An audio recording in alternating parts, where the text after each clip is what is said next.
ধারা এবং দীক্ষাটা কেন, দীক্ষা কথাটার আক্ষরিক অর্থই বা কি, আর কেন আমরা দীক্ষা নেব, এটার প্রয়োজনীয়তাটাই বা কি আছে, দীক্ষাকালীন কি প্রতিজ্ঞা করতে হয় এবং কিভাবে আমরা পাপ কর্মগুলো ছেড়ে শুদ্ধ জীবনযাপন এবং ভক্তদের পরস্পর সহযোগিতা করে প্রীতি বিনিময় থাকবে, সেই অনুসারে ভগবানের সেবায় যুক্ত থাকলে ভগবান তাদের প্রতি অত্যন্ত তাড়াতাড়ি প্রসন্ন হন, এই বিষয়গুলো সম্পর্কে সুস্পষ্ট একটা ধারণা অর্জন করা এবং জেনে শুনে সেইভাবে প্রস্তুতি নিয়ে যখন সম্পূর্ণ প্রস্তুতিটা হবে তখনই দীক্ষার জন্য তাকে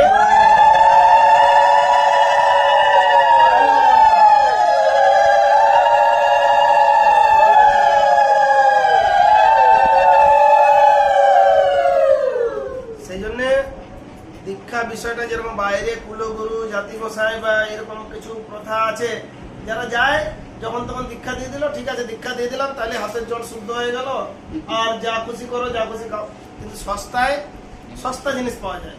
মূল্যবান বস্তু পেতে গেলে মূল্য দিতে হবে, মূল্যবান বস্তু লাভ করতে গেলে জীবনে সস্তায় পাওয়া যাবে না। তো সেই জন্য এটা হচ্ছে আমাদের পারমার্থিক জীবনের একটা সংকল্প। জাগতিক জীবনে সকলকেই কিছু কর্ম করতে হয়, যার ফলস্বরূপ সে খাওয়া ঘুমানো বংশবিস্তার এই কাজগুলো সঠিকভাবে মেনটেন করতে পারবে। এর জন্য এই জড়জাগতিক শিক্ষার দরকার, কিন্তু পারমার্থিক শিক্ষাটা হচ্ছে আমাদের ভগবানের সঙ্গে হারানো সম্পর্কটাকে আবার পুনঃস্থাপন করা, যাতে করে আমরা প্রকৃতপক্ষেই জানতে পারি যে আমি কে, ভগবানকে, ভগবানের সঙ্গে আমার সম্পর্ক কি, কেন আমরা দুঃখ কষ্ট পাচ্ছি, এই দুঃখ কষ্ট থেকে নিবৃত্তি লাভ করে কি করে আমরা পুনরায় আবার ভগবত ধামে ফিরে যেতে পারি। তার জন্য আশ্রয় লইয়া ভজে তারে কৃষ্ণ নাহিতে যে আর সব মরে অকারণ, অর্থাৎ গুরু যিনি কৃষ্ণের প্রতিনিধিত্ব করবেন যথার্থই যুক্ত আছেন, তার আশ্রয় থেকে ভগবানের ভজনা করলে ভগবান তাকে বিশেষভাবে কৃপা করেন। তো সেই জন্যে গুরু শিষ্য এই বিষয়টা, গুরু এক অর্থে পারমার্থিক শিক্ষক, যেরকম জাগতিক স্কুল কলেজে শিক্ষা গ্রহণ করতে গেলে শিক্ষকের দরকার, সেরকম পারমার্থিক শিক্ষা গ্রহণ করার জন্য গুরুর দরকার। গুরুকে পারমার্থিক শিক্ষক বলা যেতে পারে, যিনি আমাদেরকে হাতে কলমে এবং শাস্ত্র শিক্ষা দুটোই সাহায্য করবেন, এটা হচ্ছে মূল বিষয়।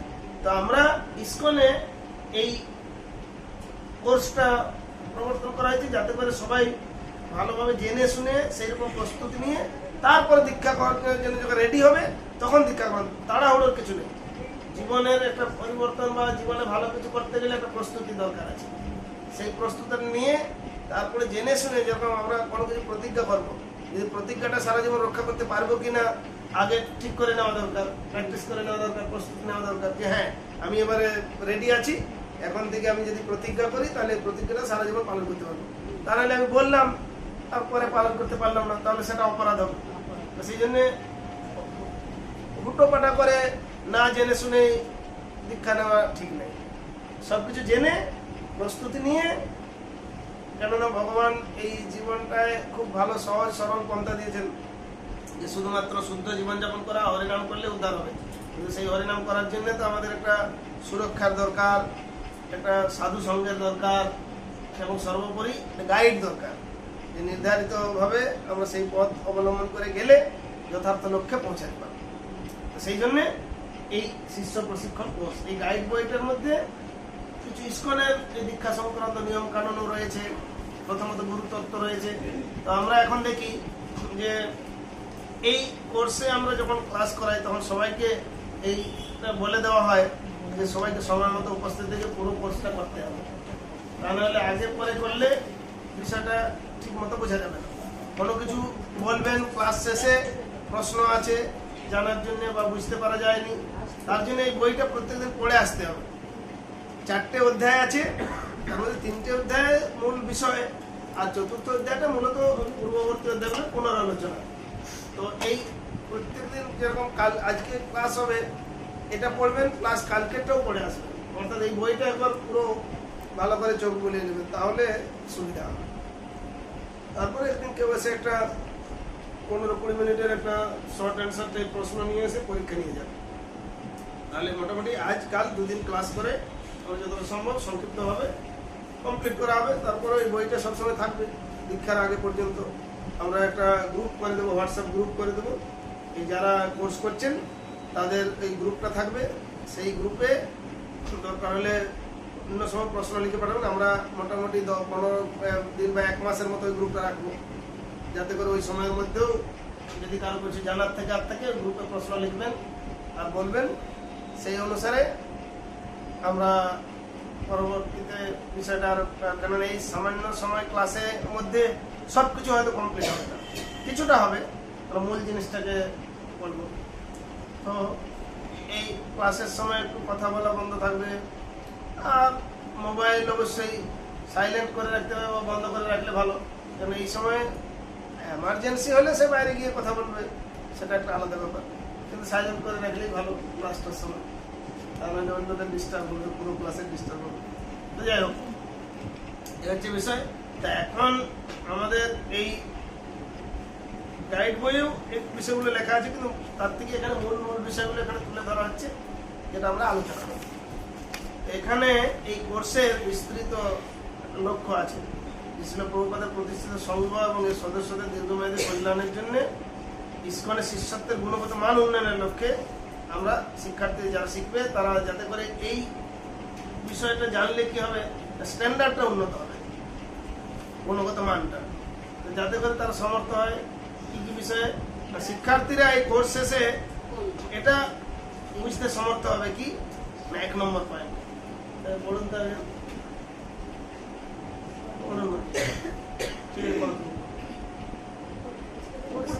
লেখা আছে 1 নম্বর। কোর্সের বৃহত্তর লক্ষ্য আমরা শিক্ষার্থীদের সক্ষম করে তুলব যাতে তারা শ্রীল প্রভুপাদ ও সুবিস্তৃত গৌড়ীয় বৈষ্ণব ঐতিহ্যের শিক্ষা ধারণ করে শিষ্য পরম্পরার দীর্ঘকালীন মূলনীতিকে উপলব্ধি করার পাশাপাশি যে অনন্য সূত্রের ভিত্তিতে ইসকনে এই শিক্ষার প্রয়োগ করা হয় তা মূল্যায়ন করতে হবে। 2 নম্বরটা আরেকজন বলুন। 2 নম্বরটা কোর্সের বৃহত্তর লক্ষ্য আমরা শিক্ষার্থীদের সক্ষম করে তুলব যাতে তারা 2 নম্বর পয়েন্ট এ নীতিমালা প্রয়োগ করে তারা পারমার্থিকভাবে সুস্থ থেকে গুরুদেব সহ অন্য প্রবীণ বৈষ্ণবগণের সাথে গঠনমূলক সম্বন্ধ গড়ে তুলতে পারে। আর হচ্ছে এ সম্বন্ধ বজায় রেখে যথার্থ আচরণ করতে পারে। উপরের অংশটা পড়তে হবে, 3 আর 4 পড়ুন। একজন শিষ্যের জন্য আবশ্যকীয় মূল্যবোধ ও মনোভাবের বিকাশ সাধন করতে পারে। ব্যক্তিগত আচরণ ও নির্দেশনা প্রয়োগের মাধ্যমে শ্রীল প্রভুপাদের শিক্ষা ও প্রচারকে চিরস্থায়ী করার জন্য সহযোগিতার সাথে পরমেশ্বর ভগবান ও তার বিভিন্ন প্রতিনিধি সেবা করতে হবে। এইখানে দেখুন, এই বইয়ের 8 নম্বর পৃষ্ঠায় একটা ফাঁকা বক্স আছে, এখানে আমরা 2-1 পয়েন্ট বলবো, পরে আপনারা চিন্তা করে আরো 2-1 পয়েন্ট লিখতে পারেন যে শিষ্য হিসাবে আমি কিভাবে উন্নতি সাধন করতে পারি। প্রশ্ন দেওয়া আছে বক্সটার উপরে, না এবারে বলবেন, আমরা সবার কাছে জিজ্ঞাসা করবো যে আপনি কি ভাবছেন যে শিষ্য হিসাবে কিভাবে উন্নতি সাধন করতে পারি।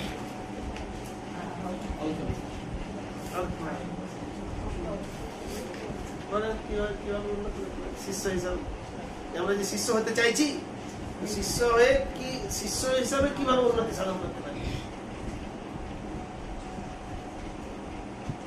গুরুদেবের নির্দেশ যথাযথভাবে পালন করা ও গুরুদেবের সেবায় সহযোগিতা করা। গুরুদেবের নির্দেশ পালন করার মধ্যে দিয়ে আমি উন্নতি সাধন করতে পারি। ঠিক আছে, একটা পয়েন্ট হলো। আর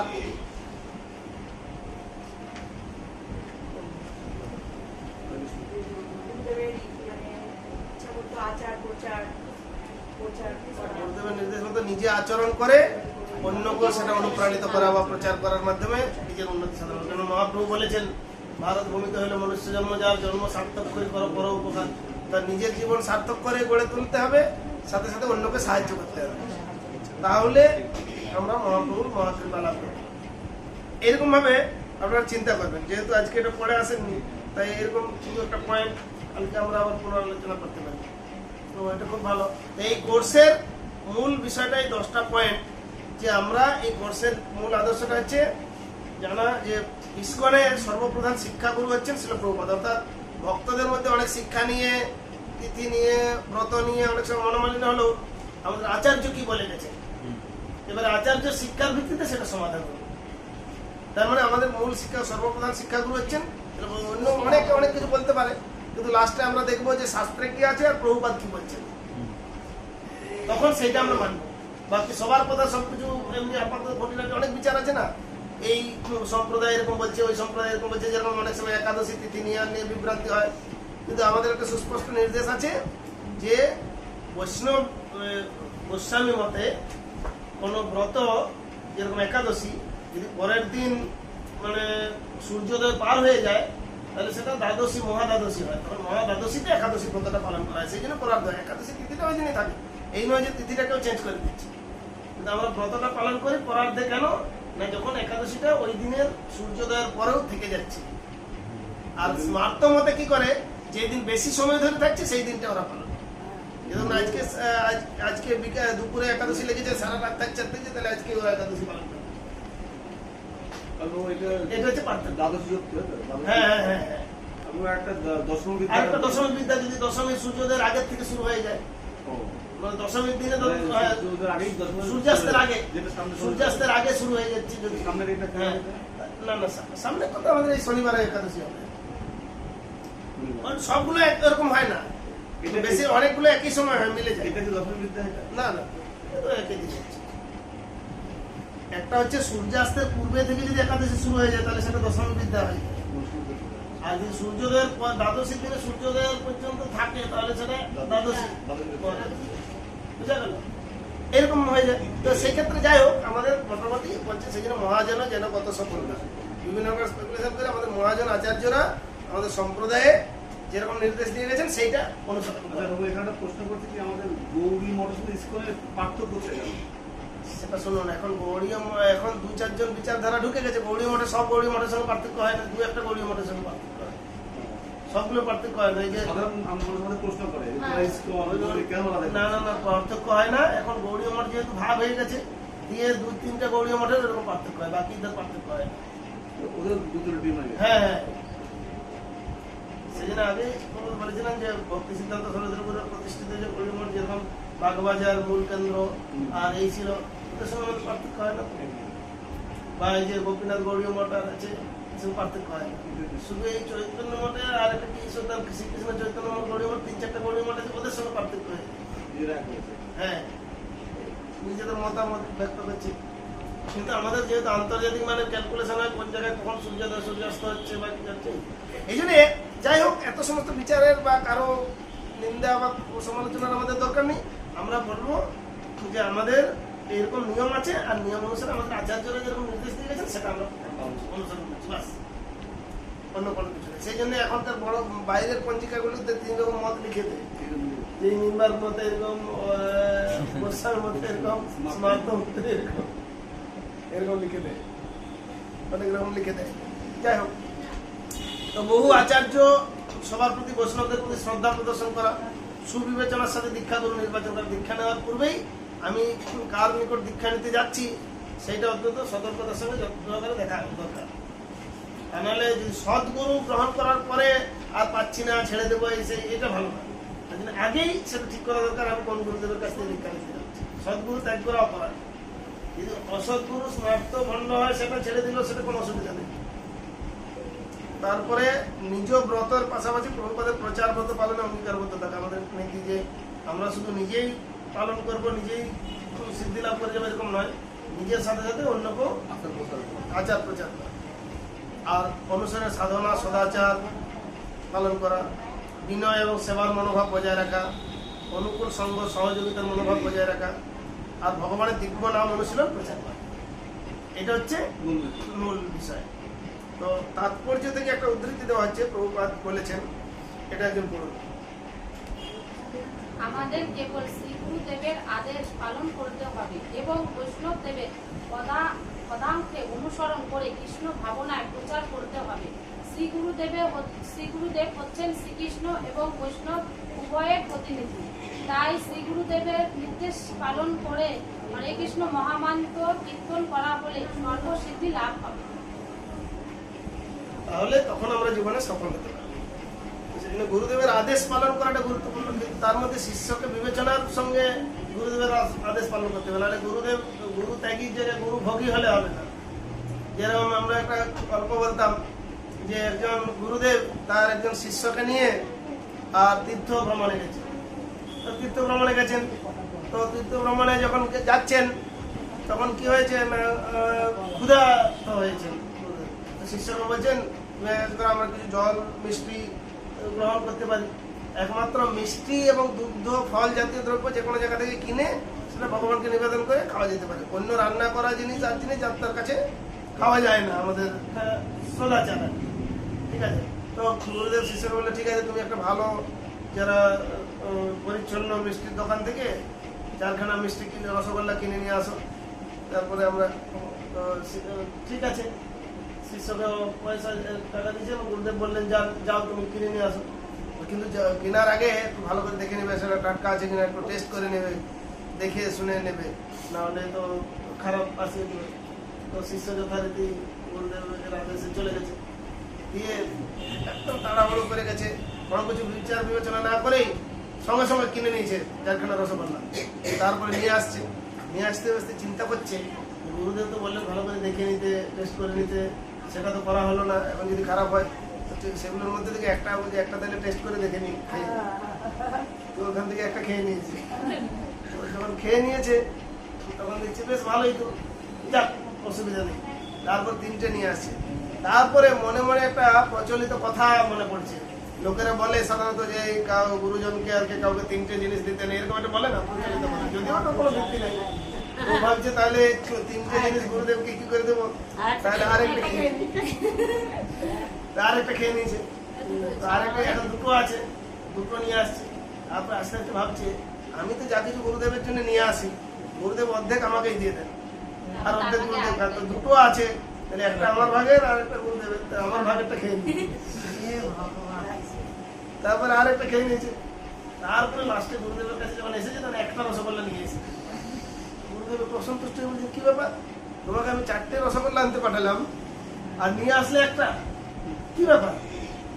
তখন ও বলছে গুরুদেব ক্ষমা করবেন, আমি ওই টেস্ট করতে ভুলে গেছিলাম, তারপরে একটা খেয়ে নিয়েছি। তারপরে 3টে নিয়ে আসছিলাম, ভাবলাম 3টে তো দিতে নাই, তাই আর একটা খেয়ে নিয়েছি। তারপরে ভাবলাম যে আপনাকে তো আমি যা এনে দিয়ে অর্ধেক তো আমাকেই দিয়ে দেন, তো আমার ভাগেরটা আমি খেয়ে নিয়েছি। বলছি মূর্খ কোথাকার, এইভাবে খেতে পারলি কি করে খেলি? তখন ওইটা তুলে ওইটাও খেয়ে নিয়েছি।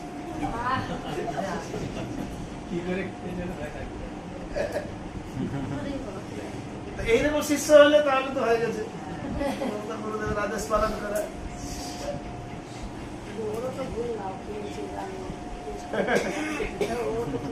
সেই জন্য আদেশ পালন করতে গেলে তার শ্রদ্ধা, ভক্তি এবং বিবেচনা থাকা দরকার আছে। অনেক সময় শাস্ত্র জ্ঞান মানুষের কিছু করতে পারবে না। মানে নীতিশাস্ত্রে একটা কথা আছে, যস্য নাস্তি স্বয়ং প্রজ্ঞা শাস্ত্র উদ্দেশ্য করতে লোচনাভ্যাং বিনস্য দর্পণ কিং করেছেন। মানে যার বোধ নাই, বিচার বোধ নাই, তাকে অনেক শাস্ত্র জ্ঞান কি করবে? অনেক শাস্ত্র জ্ঞান দিয়েও কোনো লাভ নেই। আর যে অন্ধ লোক, সে আয়নায় কি করে নিজের মুখ দেখবে? দেখতে পাবে না। তো ঠিক সেই রকম হয়। তো সেই জন্য এই বিষয়টা জানতে হবে যে আমাদের গুরুদেবের আদেশ পালন করতে হবে, বৈষ্ণবদের অনুসরণ করে।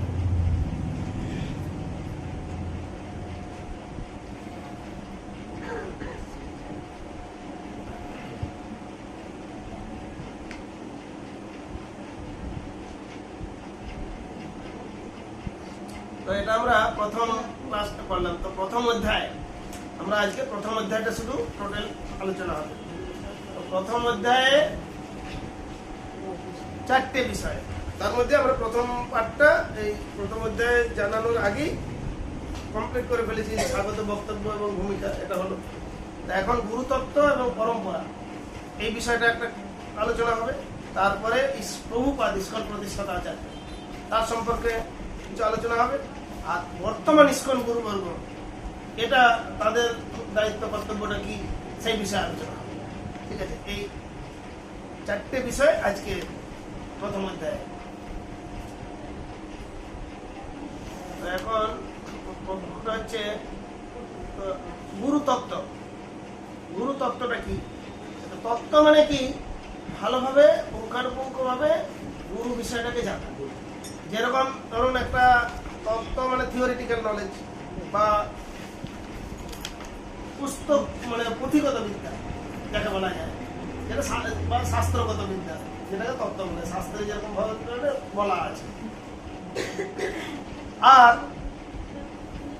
ওই অনুসারে যখন আচরণ করা হবে তখন সেটা ব্যবহারিক অর্থাৎ আচরণ জ্ঞান বা আচার্যের আচরণ। তো সেই জন্যে যেরকম ভগবান বলছেন আমাকে যদি কেউ তত্ত্বটা জানবে তাহলে তার আর পুনর্জন্ম হবে না। তো ভগবানকে তত্ত্বটা জানতে হবে কি ভক্তের প্রচেষ্টা আর ভগবানের কৃপা, তাছাড়া ভগবানকে তত্ত্বটা জানা সম্ভব নয়। ভগবানের কৃপায় ভক্তির মাধ্যমে তত্ত্ব ভগবানকে জানে। ঠিক সেরকম গুরুদেবের কৃপায় তার আশ্রয় গ্রহণ করার মাধ্যমে তার কার্যকলাপ লক্ষণ দেখে বোঝা যাবে যে ইনি যথার্থ সদ্গুরু। তাই তত্ত্বগতভাবে অনেক আপাত ব্যক্তি অনেক হতে পারে, অনেক গুরু, কিন্তু মূল তত্ত্বটা একই। যেরকম অনেক অঙ্কের মাস্টার থাকতে পারে কিন্তু অঙ্কের ফর্মুলাটা একই শিখাবে, আলাদা আলাদা মাস্টার বলে আলাদা আলাদা শেখাতে পারবে না, তাই না? ঠিক সেই রকম শাস্ত্রের পরিভাষা যিনি আলাদা শিখাবেন মানে সে কোনো কাজে লাগবে না, সে ভণ্ড। ঠিক সেরকম গুরুদেবও যদি মূল শাস্ত্রের কথা মতো তার গুরুদেব যে পরম্পরার আদর্শ অনুসরণ করে না চলেন তাহলে তিনি যথার্থ সদ্গুরু নন। এই জিনিসটা জানতে হবে। আর তত্ত্ব জানা মানে যেরকম আমরা এই মিষ্টির কথা বলছিলাম, যে যদি একটা সন্দেশ বলা হয় তাহলে সবাই বুঝতে পারবেন সন্দেশ অনেকে খেয়েছেন।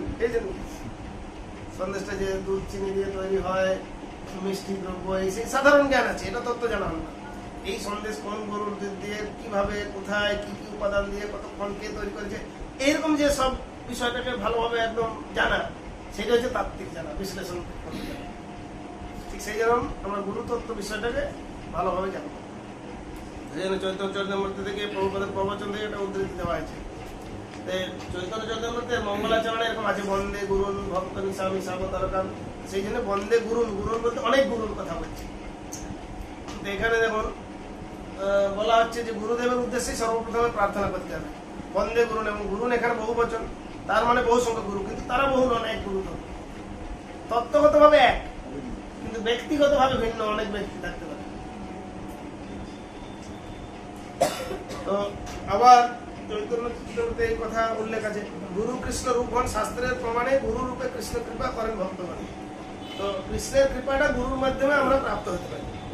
তো এখন গুরু যেহেতু কৃষ্ণের প্রতিনিধিত্ব করছে, তাই তাকে কৃষ্ণের মতোই সম্মান করতে হয়। এইটা অবলম্বন করে ওই মায়াবাদী বা অন্যান্য সম্প্রদায় একটা ভুল বুঝে দেখা গেল গুরুকে রেখে কৃষ্ণকে বাদ দিয়ে দিচ্ছে। যেরকম এই যে অনুকূল ঠাকুর আর এই সমস্ত কিছু সম্প্রদায় জুটেছে, তার বলছে যেহেতু এরকম বলা আছে গুরুই কৃষ্ণ, তাহলে কিন্তু না, আমাদের বলা আছে কিন্তু প্রভর্য প্রিয় শাস্ত্রে বলছে সাক্ষাৎ হরি, মানে সাক্ষাৎ কৃষ্ণের সমানই সম্মান করতে হবে। সম্মান কেন করতে হবে? যেরকম ধরুন আমাদের ভারতের প্রধানমন্ত্রী যখন বিদেশে গেল, তখন ওরা একে ভারতের প্রতিনিধি হিসাবে সম্মান করবে। ওকে অপমান করে মানে ভারতের অপমান, ওনাকে সম্মান করে মানে ভারতের সম্মান, যেহেতু উনি সেই সময় ভারতের প্রতিনিধিত্ব করছে। ঠিক সেই রকম পরম্পরা থেকে শাস্ত্র বা কৃষ্ণের কথা যথাযথভাবে শিষ্যকে জানিয়ে তৈরি করে দিচ্ছেন, তাকে কৃষ্ণের মতোই সম্মান করতে হবে। এই অর্থে কৃষ্ণ থেকে অভিন্ন, তার কৃপাটা তার মাধ্যমে আমরা পাচ্ছি। ভগবান বলেছেন আমার ভক্তের পূজা আমার থেকে বড়, ভক্তের পূজা পেলে ভগবান খুশি হন। তো সেই হিসাবে অভিন্ন তো একটা তত্ত্বগতভাবে অভিন্ন বলা হচ্ছে, ডাইরেক্ট এক নয়, একটা ভিন্ন অভিন্ন। সেই জন্য মহাপ্রভু বলেছেন অচিন্ত ভেদাভেদ তত্ত্ব, মানে এক অর্থে ভেদ আবার অভেদ, এটা চিন্তার অতীত। সাধারণ চিন্তা করে এই জড়জাগতিক বিচারে এটাকে বোঝা যাবে না। সেই জন্য লোকেরা ওই ভুল বুঝার কারণেই এরকম বিভিন্ন প্রকারের গুরুরাই ভগবান সেজে বসে থাকে। দিয়ে পরে তাদের ভণ্ডামি ধরা পড়ে গেলে তখন দেখা গেল তখন সবাই ভাবে ও আমাকে ভগবানের মতো সবাই সম্মান করছে, তাহলে আমি ভগবান হয়ে গেছি, আর কৃষ্ণকে লাগবে না। ওদের দেখবেন ওদের মন্দিরগুলোতে কৃষ্ণ নেই, অথচ রাধে রাধে কৃষ্ণ কৃষ্ণ গাইছে, কিন্তু রাধে কৃষ্ণ নাই। তাহলে কি হলো? যাকে ডাকছি তাকে যদি বাদ দিয়ে দিই, তাহলে তার ডাকার মানে কি হলো? তাই না? আপনি যাকে ডাকছেন তিনি যদি এসে যান, তাহলে তাকে ঘর থেকে বার করে দেবেন, তার মানে দ্বিচারিত হচ্ছে না। তাই গুরু রূপে কৃষ্ণ ভক্তদেরকে কৃপা করেন। সেই জন্য বলা হচ্ছে যে শাস্ত্রের প্রমাণ সিদ্ধান্ত অনুসারে গুরুদেব কৃষ্ণ থেকে অভিন্ন, গুরু রূপে কৃষ্ণই তার ভক্তদের উদ্ধার করেন। তো এখানে সেই জন্য চৈতন্য চরিতামৃতের আদি লীলা থেকে একটা উদ্ধৃতি দেওয়া হচ্ছে, এটা একজন পড়ো। শ্রী গুরুদেবের সঙ্গে শিষ্যের সম্পর্ক ঠিক পরমেশ্বর ভগবানের সাথে তার গুরু সম্পর্কের মতো। শ্রী গুরুদেব সর্বদাই মনে করেন যে তিনি পরমেশ্বর ভগবানের এক অতি দীন সেবক, কিন্তু শিষ্যের কর্তব্য হচ্ছে তাকে সর্বদাই ভগবানের প্রতিনিধি রূপে দর্শন করা। তো এই বিষয়ে এখানে সুস্পষ্ট বলে দেওয়া যে গুরুদেব তিনি জানেন আমি ভগবানের একজন দিন সেবক, কিন্তু শিষ্যের কর্তব্য হচ্ছে যেহেতু তিনি তার প্রতিনিধিত্ব করছেন তাই তাকে ভগবানের প্রতিনিধি রূপে দর্শন করা, এটা হচ্ছে গুরুদেবের প্রতি সম্মান। গুরুতত্ত্ব বিষয়ে আরেকটা শ্রীমদ ভাগবতের তাৎপর্য থেকে বলা হচ্ছে, এটা আরেকজন পড়ুন তো। শ্রী গুরুদেবকে ভগবানের মতোই শ্রদ্ধা করার উপদেশ করা হচ্ছে। শাক্তাত্ম ঋগ্বেদ সমস্ত শাস্ত্রে যে নির্দেশ দেওয়া হচ্ছে আচার্য মম বিজয়নিত শ্রীমদ্ ভগবতের আচার্যকে ভগবানের সমান বলে মনে করা উচিত। এ সমস্ত উপদেশ সত্ত্বেও যদি কেউ শ্রী গুরুদেবকে একজন সাধারণ মানুষ বলে মনে করে তবে তার সর্বনাশ অসম্ভাবনীয়। মানে তাহলে গুরুদেবকে যতক্ষণ গুরুদেব তিনি পরম্পরায় এবং সেইভাবে আদিষ্ট হয়ে সেই কাজ করছেন তাকে ভগবানের মতোই সম্মান করতে হবে। গুরুদেব এবারে বহুবার একটা উদাহরণ দিয়ে বলছেন যে কিভাবে গুরুদেব ভগবানের পিয়নের মতো কাজ করছেন, তো সেই উদাহরণ দিতে গিয়ে কথা বলছেন, এটা আরেকদিন করুন। ডাক পিয়ন আমাদের 100 টাকা দিলে আমরা কখনোই মনে করি না যে সেই টাকা ডাক পিয়ন আমাদের দিয়েছে, সেই টাকা হয়তো আমাদের কোনো বন্ধু পাঠিয়েছে। ডাক পিয়ন কাজ কোনো কিছুই যোগ বিয়োগ না করে শুধু তা আমাদের কাছে পৌঁছে দেয়। ডাক পিয়নের পূর্ণতা এখানেই যে সে বন্ধুর পাঠানো 100 টাকা যথাযথভাবে পৌঁছে দিয়েছে, এটাই তার উৎকর্ষ। ওই ডাক পিয়নের অনেক অপূর্ণতা থাকতে পারে, কিন্তু যখন সে তার কর্তব্য যথাযথভাবে পালন করে তখন সে নিজেও নিখুঁত বা যথার্থ হয়। এখন তো মানুষ মোবাইলের কল্যাণে চিঠি লেখা বা এই সমস্ত পাঠানো উঠে গেছে, এখন সব মোবাইলে পাঠিয়ে দিচ্ছে। সেই জন্য এখনকার দিনে আমরা বুঝতে পারবো পূর্বে প্রভুপাদ এটা তো পূর্বে বলে গেছেন, সেই সময় তো যোগাযোগের মাধ্যম ছিল মূলত পোস্ট অফিস, তাই না? কাউকে কেউ চিঠি লিখলে ডাক পিয়ন কি চিঠিটা খুলে সংশোধন কারেকশন করে দেবে না, তিনি অ্যাজ ইট ইজ পৌঁছে দেবেন। তো ঠিক সেরকম ভগবানের কথাটা গুরুদেব শিষ্যের কাছে অ্যাজ ইট ইজ পৌঁছে দেবেন, এটা হচ্ছে গুরুদেবের কাজ। সেই জন্য এখানে পিয়নের সঙ্গে তুলনা করেছেন। তো ভক্তিবিনোদ ঠাকুর একজন গুরু ছিলেন, তো সেই জন্য কেন তার কথাটা ভুল নেই, অভ্রান্ত, সেই হিসাবে বলতে গিয়ে এটা বলছি একজন পড়ুন। ভক্তিবিনোদ ঠাকুরের কথা শাস্ত্রের মতে অভ্রান্ত, কারণ তিনি মুক্ত পুরুষ। সাধারণ সদ্গুরুগণ ভগবানের এমন নিত্য পশ্চাৎগণের মধ্যে থেকে আসেন, কিন্তু যারা এমন মুক্ত পুরুষগণের নীতি ও আদর্শ মেনে চলেন তারাই ওই দল মুক্ত হন। তারপর একজন মুক্ত পুরুষ ও আচার্য কোনো ভুল করতে পারেন না, কিন্তু যারা তাদের যে কম যোগ্যতা সম্পন্ন অথবা মুক্ত নন তারাও কঠোরভাবে গুরু পরম্পরা অনুসরণ করা গুরু ও আচার্যের ভূমিকা পালন করতে পারে। এই নয় যে মুক্ত হতে হবে, কেউ একজন যেরকম একজন ডাক্তারের ছেলে ডাক্তার হওয়ার সুযোগ আছে, কিন্তু তার মানে অন্যজন ডাক্তার হতে পারবে না এরকম নয়, অন্যজন হতে পারবে যখন সে সেই ধরনের যোগ্যতা অর্জন করবে স্বাভাবিকভাবে। ঠিক সেরকম বলছে যে হয়তো ভগবানের পার্শ্বদ কোনো এসেছেন সরাসরি, কিন্তু তাছাড়াও একজন কঠোরভাবে পালন করার মাধ্যমে পরম্পরা যুক্ত হয়ে তিনি গুরু ভূমিকা পালন করতে সমর্থ হবেন।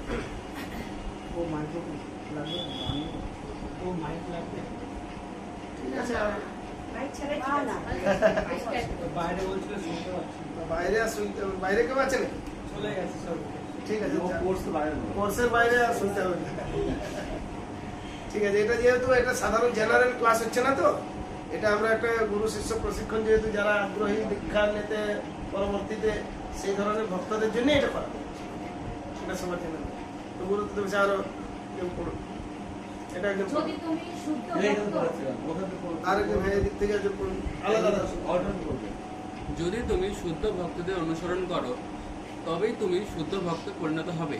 অনেকেই 100% শুদ্ধ হতে নাও পারে, কারণ আমরা বদ্ধ অবস্থায় থেকে মুক্ত হওয়ার প্রয়াস করছি। কিন্তু যদি আমরা শুদ্ধ ভক্তদের কঠোরভাবে অনুসরণ করি তবেই আমরা শুদ্ধ ভক্ত হতে পারবো। যেরকম ভালো ছাত্র হলে তিনি পরবর্তীতে ভালো শিক্ষক হওয়ার তার সুযোগ আছে, তাই না? প্রথমত ভালো ছাত্র হতে হবে, তারপরে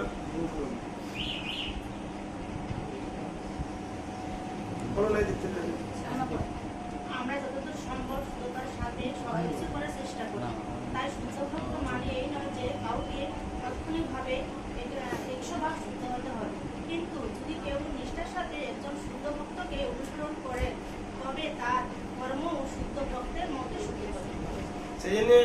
শুদ্ধ ভক্তকে অনুসরণ করলে তার আচরণটাও শুদ্ধ হয়ে যাবে। যেরকম একটা লোহা যদি চুম্বকের সংস্পর্শে থাকে, ওই লোহাটা চুম্বকের মতো কাজ করবে নাকি? লোহা যদি চুম্বকের টাচে থাকে, দেখবেন সেই লোহা আবার আরেকটা লোহাকে আকর্ষণ করছে স্বাভাবিকভাবে। এটা হচ্ছে নিয়ম। ঠিক সেরকম শুদ্ধ ভক্তের সংস্পর্শে থাকলে তারপরে অনুসরণ করলে তিনিও শুদ্ধ হয়ে যান। তো এখন গুরুর প্রকারভেদ, মানে গুরু তত্ত্ব বিষয়ে আলোচনা করতে গুরু করা, যেরকম মূলত দুইটা বিষয় এখানে উল্লেখ করা যায়, একটা দীক্ষাগুরু, শিক্ষাগুরু। দীক্ষাগুরু একাধারে দীক্ষা শিক্ষা উভয় দিতে পারে। দীক্ষাগুরুর কি কাজ না, দীক্ষাগুরু একজনই হবে, দীক্ষাগুরু অনেক হতে পারে, শিক্ষাগুরু অনেক হতে পারে। মানে আমরা শিক্ষা অনেক গুরুদেবের কাছে, অনেক গুরুর কাছ থেকে লাভ করতে পারি বিভিন্ন শিক্ষা, কিন্তু দীক্ষাগুরু একজন হবে, একজনের কাছ থেকে দীক্ষা নিতে হবে, দীক্ষাগুরু অনেক হবে না, এটা আনতে হবে। তো একজন দীক্ষাগুরুর কাজটা হচ্ছে তিনি শিক্ষাও দেন, গাইড করবেন, দীক্ষা প্রদান করেন এবং প্রতিনিধিরূপে পরম্পরার সাথে শিষ্যকে যুক্ত করেন। অর্থাৎ আপনি এই পরম্পরা মেনে, এই নিয়ম মেনে এইভাবে ভগবত ভক্তি করতে থাকবেন, সেটা কানেক্ট করে দিলেন দীক্ষার মাধ্যমে। আর শিষ্যের পারমার্থিক নাম প্রদান করেন। কেন আমাদের আগে পুরাকালে প্রথা ছিল প্রত্যেককেই গুরুকুলে পাঠিয়ে দেওয়া হতো, সেই অনুসারে গুরুদেবের সান্নিধ্যে থাকতো এবং সেরকম পারমার্থিক নাম অটোমেটিকলি আর নাম চেঞ্জ করতে হতো না। কিন্তু এখনকার দিনে মানুষ যেহেতু জাগতিক জীবনযাপন করে, তারা ভগবান বা দেবতা সম্বন্ধীয় নাম রাখে না। পিউ টিউ পিঙ্কি রিঙ্কি, যে নামের কোনো অর্থ হয় না, এই যে নাম কিছু আছে, এটা ওদের দোষ নাই। যাদের নামে, যে নামকে আমি অশ্রদ্ধা করছি না, খারাপ বলছি না, কিন্তু বলছি এই নামের কোনো অর্থ নাই। কিন্তু ভগবান বা তার সম্পর্কিত বহু সহস্র সহস্র নাম আছে ভগবানের, সেই নাম থাকলে কি হবে, তাকে ডাকলেও ভগবানের নাম স্মরণ হবে।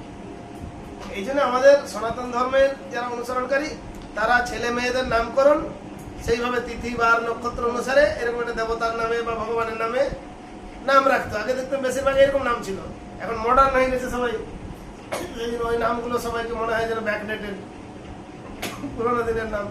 তাই এখন দীক্ষা নিতে গেলে কিন্তু পারমার্থিক নামকরণ করা যেতে, ভগবানের দাস রূপে তাকে স্বীকৃতি দেওয়া হচ্ছে দীক্ষার সময়। সেই জন্য আমাদের একটা সেরকম গুরুদেব নামকরণ করে দেন একটা ভগবানের দাস রূপে, একটা নাম দিয়ে দেওয়া হয় দীক্ষার সময়। এটা দীক্ষাগুরুর কাজ, দীক্ষাগুরু সেই নামটা দেন। তারপরে মন্ত্র প্রদান করেন, মানে বিশেষ যে মন্ত্র জপ করার জন্য মন্ত্র দেন। শিষ্যের শপথ গ্রহণ করেন, মানে শিষ্যকে সেই সময় যজ্ঞ, ভগবান, বৈষ্ণবদের সামনে প্রতিজ্ঞা করতে হয় যে আমি আজ থেকে নিয়মিতভাবে গুরুদেবের আদেশ পালন করব, 16 মালা নিয়মিতভাবে জপ করব, 4টে বিধিবদ্ধ পাপ কর্ম বর্জন করে চলবো, নিয়মিত সাক্ষ্যবন্ধ করবো, আর মহাপ্রভুর আদেশ পালন করার জন্য আমি প্রচার কার্যে সাহায্য করব। এই কয়েকটা বিষয় মূলত দীক্ষার সময় প্রতিজ্ঞা করতে হয়। তো সেগুলো আগের থেকে ভালোভাবে না জানলে, আমি উটপাট করে কেউ বললো আর এখানে প্রতিজ্ঞা করে বসলাম, দিয়ে দেখা গেলো আর করতে পারছি না, সেরকম না। সেই জন্য সবকিছু জানিয়ে দেওয়া। তো এই কাজগুলো দীক্ষাগুরুর কাজ। আর শিক্ষাগুরু অনেক হতে পারে, তারা যে যে বিষয়ে আগ্রহী সেরকম শিক্ষাগুরুর কাছে সেই শিক্ষাটা গ্রহণ করবেন।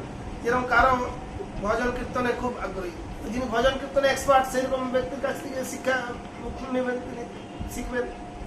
কেউ হয়তো শাস্ত্রগ্রন্থ জানতে খুব আগ্রহী, সেরকম শাস্ত্র শিক্ষার ডিগ্রি অর্জন করার জন্য পড়াশোনা করবেন, সেই শিখবেন। আমাদের যেমন মায়াপুর ইনস্টিটিউট আছে, যেখানে আমরা ভক্তদেরকে, বিভিন্ন দেশ বিদেশের সব ভক্তদেরকে ভক্তিশাস্ত্রী, ভক্তি বৈভব, ভক্তি বেদান্ত এরকম কোর্স করাই, বিভিন্ন শাস্ত্র গ্রন্থের উপর দিয়ে তাদেরকে সার্টিফিকেট ডিগ্রি দেওয়া হয়।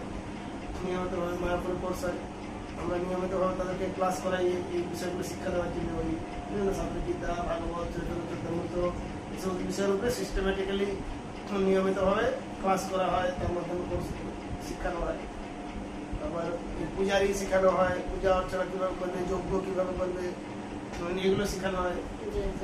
হ্যাঁ, যারা যে বিষয়টা এক্সপ্লোর করতে চায়, সবাই তো সব বিষয়ে পারদর্শী হবে না, যে যে বিষয়টা শিখে সেবায়, সেই শিক্ষাটা কাজে লাগাবে সেবায়, ভগবানের সেবায়। এইটা হচ্ছে শিক্ষাগুরুদের কাজ। শিক্ষাগুরু অনেক হতে পারে, যেন আমরা অনেকজন শিক্ষক আছি মায়াপুর ইনস্টিটিউটে, সেখানে বিভিন্ন জায়গা থেকে ভক্তরা নিয়মিতভাবে প্রতি বছর 2-3টা সেশন হয় ক্লাস করানোর দিন। ওই জন্য আমাদের একটা ক্যাম্পাসই করা হয়েছে মায়াপুর ইনস্টিটিউট, যেখান থেকে শাস্ত্র শিক্ষার সম্পূর্ণ ব্যবস্থা।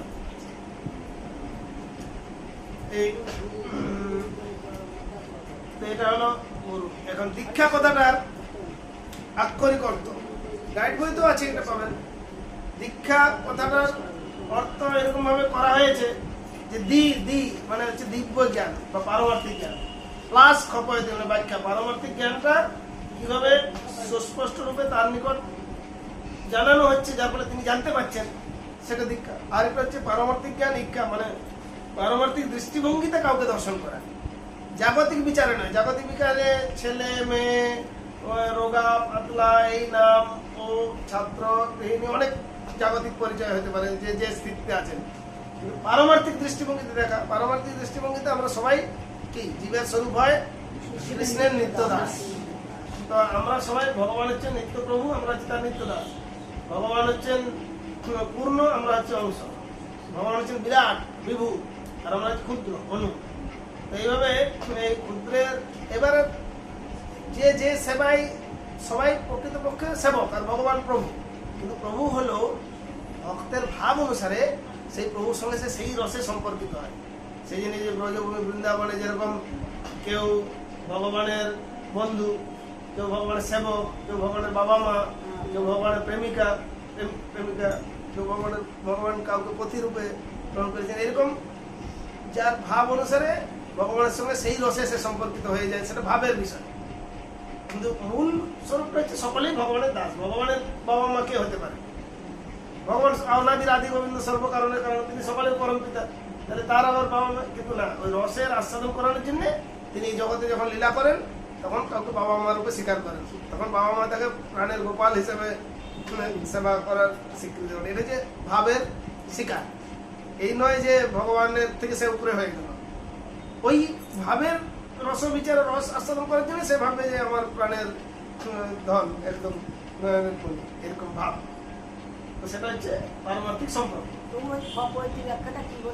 খপয়তি মানে হচ্ছে ব্যাখ্যা, বা ওই দৃষ্টিভঙ্গিতে আপনার উপরে ইয়ে করা হলো। পারমার্থিক জ্ঞানটা আপনাকে যথার্থভাবে আপনার মধ্যে সঞ্চারিত করা হলো, ব্যাখ্যা করা হলো যে আপনি যাতে সেটা বুঝতে পারেন।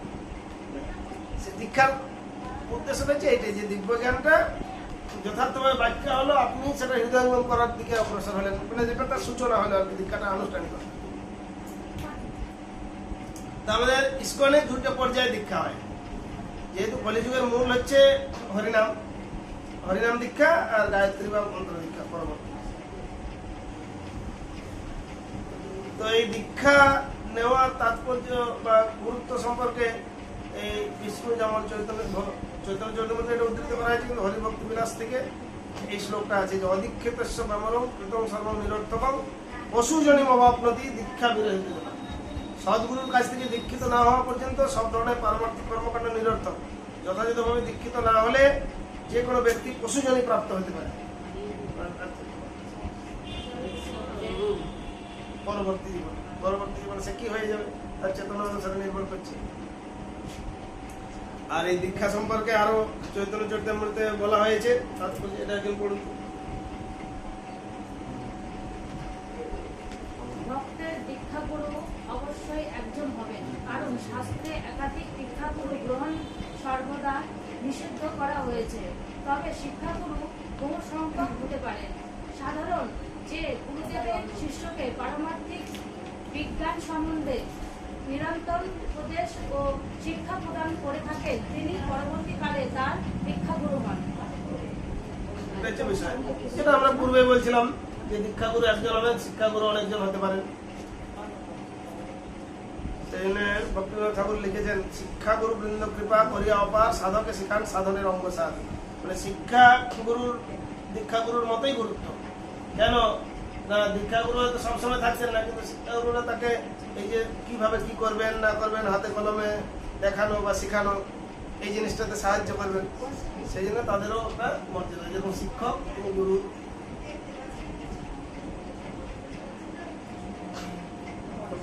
এটা বলছেন, এটা একজন পড়ুন তো।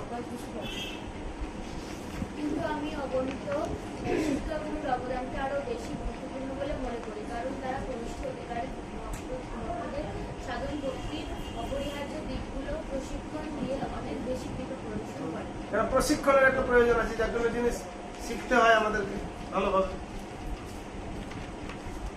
তো এই যে গুরু পরম্পরাটা কিভাবে আসছে, না, মূলত ভগবান থেকে একদম। ভগবান থেকে প্রথম এই জগতের আদি জীব ব্রহ্মা পেয়েছেন, তারপরে ব্রহ্মা থেকে নারদ, নারদ থেকে ব্যাসদেব, ব্যাসদেব থেকে মধ্যাচার্য, মধ্যাচার্য থেকে এইভাবে মাধবেন্দ্র পুরী, ঈশ্বর পুরী, তারপরে চৈতন্য মহাপ্রভু এসেছেন এই পরম্পরাতেই, তারপরে চৈতন্য মহাপ্রভুর পরে রূপ সনাতনাদি গোস্বামী, তারপরে গোস্বামী, এরকম পরপর এসেছেন। এই যে আমরা লিখছি যে চৈতন্য মহাপ্রভুর পরে গোস্বামীরা, তারপরে রঘুনাথ কৃষ্ণদাস কবিরাজ গোস্বামী, নরোত্তম দাস ঠাকুর, বিশ্বনাথ চক্রবর্তী ঠাকুর, বলদেব বিদ্যাভূষণ, তারপরে শ্রী জগন্নাথ দাস বাবাজি, তারপরে ভক্তিবিনোদ ঠাকুর, শ্রী গৌরকিশোর দাস বাবাজি, শ্রী ভক্তি সিদ্ধান্ত সরস্বতী গোস্বামী ঠাকুর, তারপরে শ্রী ভক্তিবিনোদ স্বামী প্রভুপাদ, যিনি বর্তমান ইস্কনের প্রতিষ্ঠাতা আচার্য। তারপরে প্রভুপাদ এখন অপ্রকট হয়েছেন। প্রভুপাদ যাদেরকে অনুমোদন করে গেছেন তারা এখন ইস্কনের বর্তমান গুরুর ভূমিকা পালন করছেন।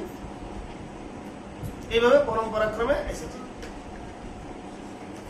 তবু এখানে আমাদের যে পর্ব দেখানো হচ্ছে, হ্যাঁ, এখানে কি আমাদের নিচের দিক থেকে এরা কি সবাই দীক্ষা দেবো? না, দীক্ষাগুরু সবসময় নয়।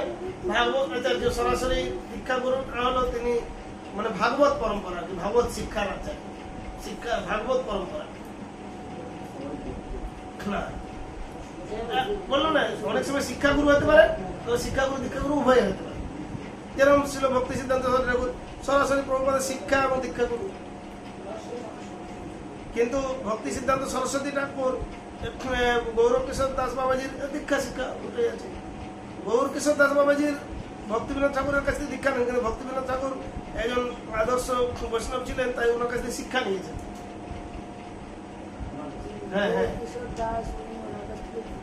হ্যাঁ, শ্রী জগন্নাথ দাস বাবাজি যেরকম সরাসরি দীক্ষাগুরু নেন ভক্তিবিনোদ ঠাকুরের শিক্ষাগুরু। মানে মেন হচ্ছে আমাদের এই পরম্পরায় মূল কথাটা হচ্ছে ভগবানের শিক্ষাটা কিভাবে পরম্পরাক্রমে নেমে এসেছে। ভগবান গীতা বলছে না, আমি সূর্যদেব বিবস্বামকে দিয়েছিলাম, বিবস্বাম মনুকে দিয়েছিলেন, এটা দীক্ষা না দিলে হবে। এই চৈতন্য মহাপ্রভু, চৈতন্য মহাপ্রভু তো সবাইকে দীক্ষা দেননি না, মহাপ্রভু শুধু শিক্ষা দিয়েছেন। এই রূপ গোস্বামী আর সনাতন গোস্বামীকে শুধু দীক্ষা দিয়েছেন, আর কাউকে দীক্ষা দেননি মহাপ্রভু ডাইরেক্ট। ঠিক আছে, কিন্তু মহাপ্রভু সবাই শিক্ষা অনুসরণ করে, শিক্ষা গুরু সবাই, ভগবান আদি গুরু আলটিমেট। এটা হচ্ছে মূল কথা। যেরকম অর্জুন কৃষ্ণ সখা সম্পর্কে থাকলেও তিনি প্রথমত শিষ্যত্ব গ্রহণ করলেন না কৃষ্ণের কাছ থেকে, কৃষ্ণ তো গুরু রূপে বরণ করলেন অর্জুন। তারপরে অর্জুনকে শিক্ষা দিয়েছেন ভগবান গীতা শিক্ষা। তার আগে শিক্ষা দেননি, তার আগে পরামর্শ দিয়েছেন। শিষ্য না হলে শাসন করে উপযুক্ত পারমার্থিক শিক্ষা দেওয়া যায় না। যেরকম সবাই সবার দোষ সংশোধন করতে পারবে না, বা সবার দোষ দেখা উচিতও না। গুরুদেব শিষ্যের দোষ দেখতে পারেন, পিতামাতার সন্তানের দোষ দেখতে পারেন, শিক্ষক ছাত্রের দোষ দেখতে পারেন। কেন? এটা অধিকার। অন্যরা সবাই যদি সবার দোষ দেখতে পারে, এটা অনধিকার চর্চা। অধিকার কেন আছে ওনার? না, শিক্ষক যদি ছাত্রের দোষ না দেখে তাহলে দোষটা কারেকশন করবে। এই দোষ আছে তাই এটাকে কারেকশন করতে হবে, তাই না? এটা হচ্ছে পরীক্ষা নেওয়ার উদ্দেশ্যে যে সে কতটা শিখেছে সেটাকে একটু মূল্যায়ন করে নেওয়া, যে হ্যাঁ অন্তত প্রাথমিক জ্ঞানটুকু হয়েছে। এটা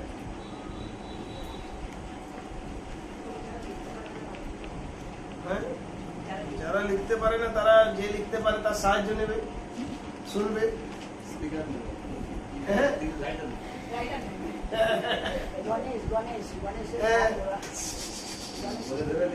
হ্যাঁ, ঠিক আছে। এই মহাপ্রভুর সময়কালীন কিভাবে দেখা যায়, গুরু পরম্পরা একটাই, তত্ত্বগত একই, কিন্তু কত গুরু এসেছেন দেখুন, পঞ্চতত্ত্ব মহাপ্রভু।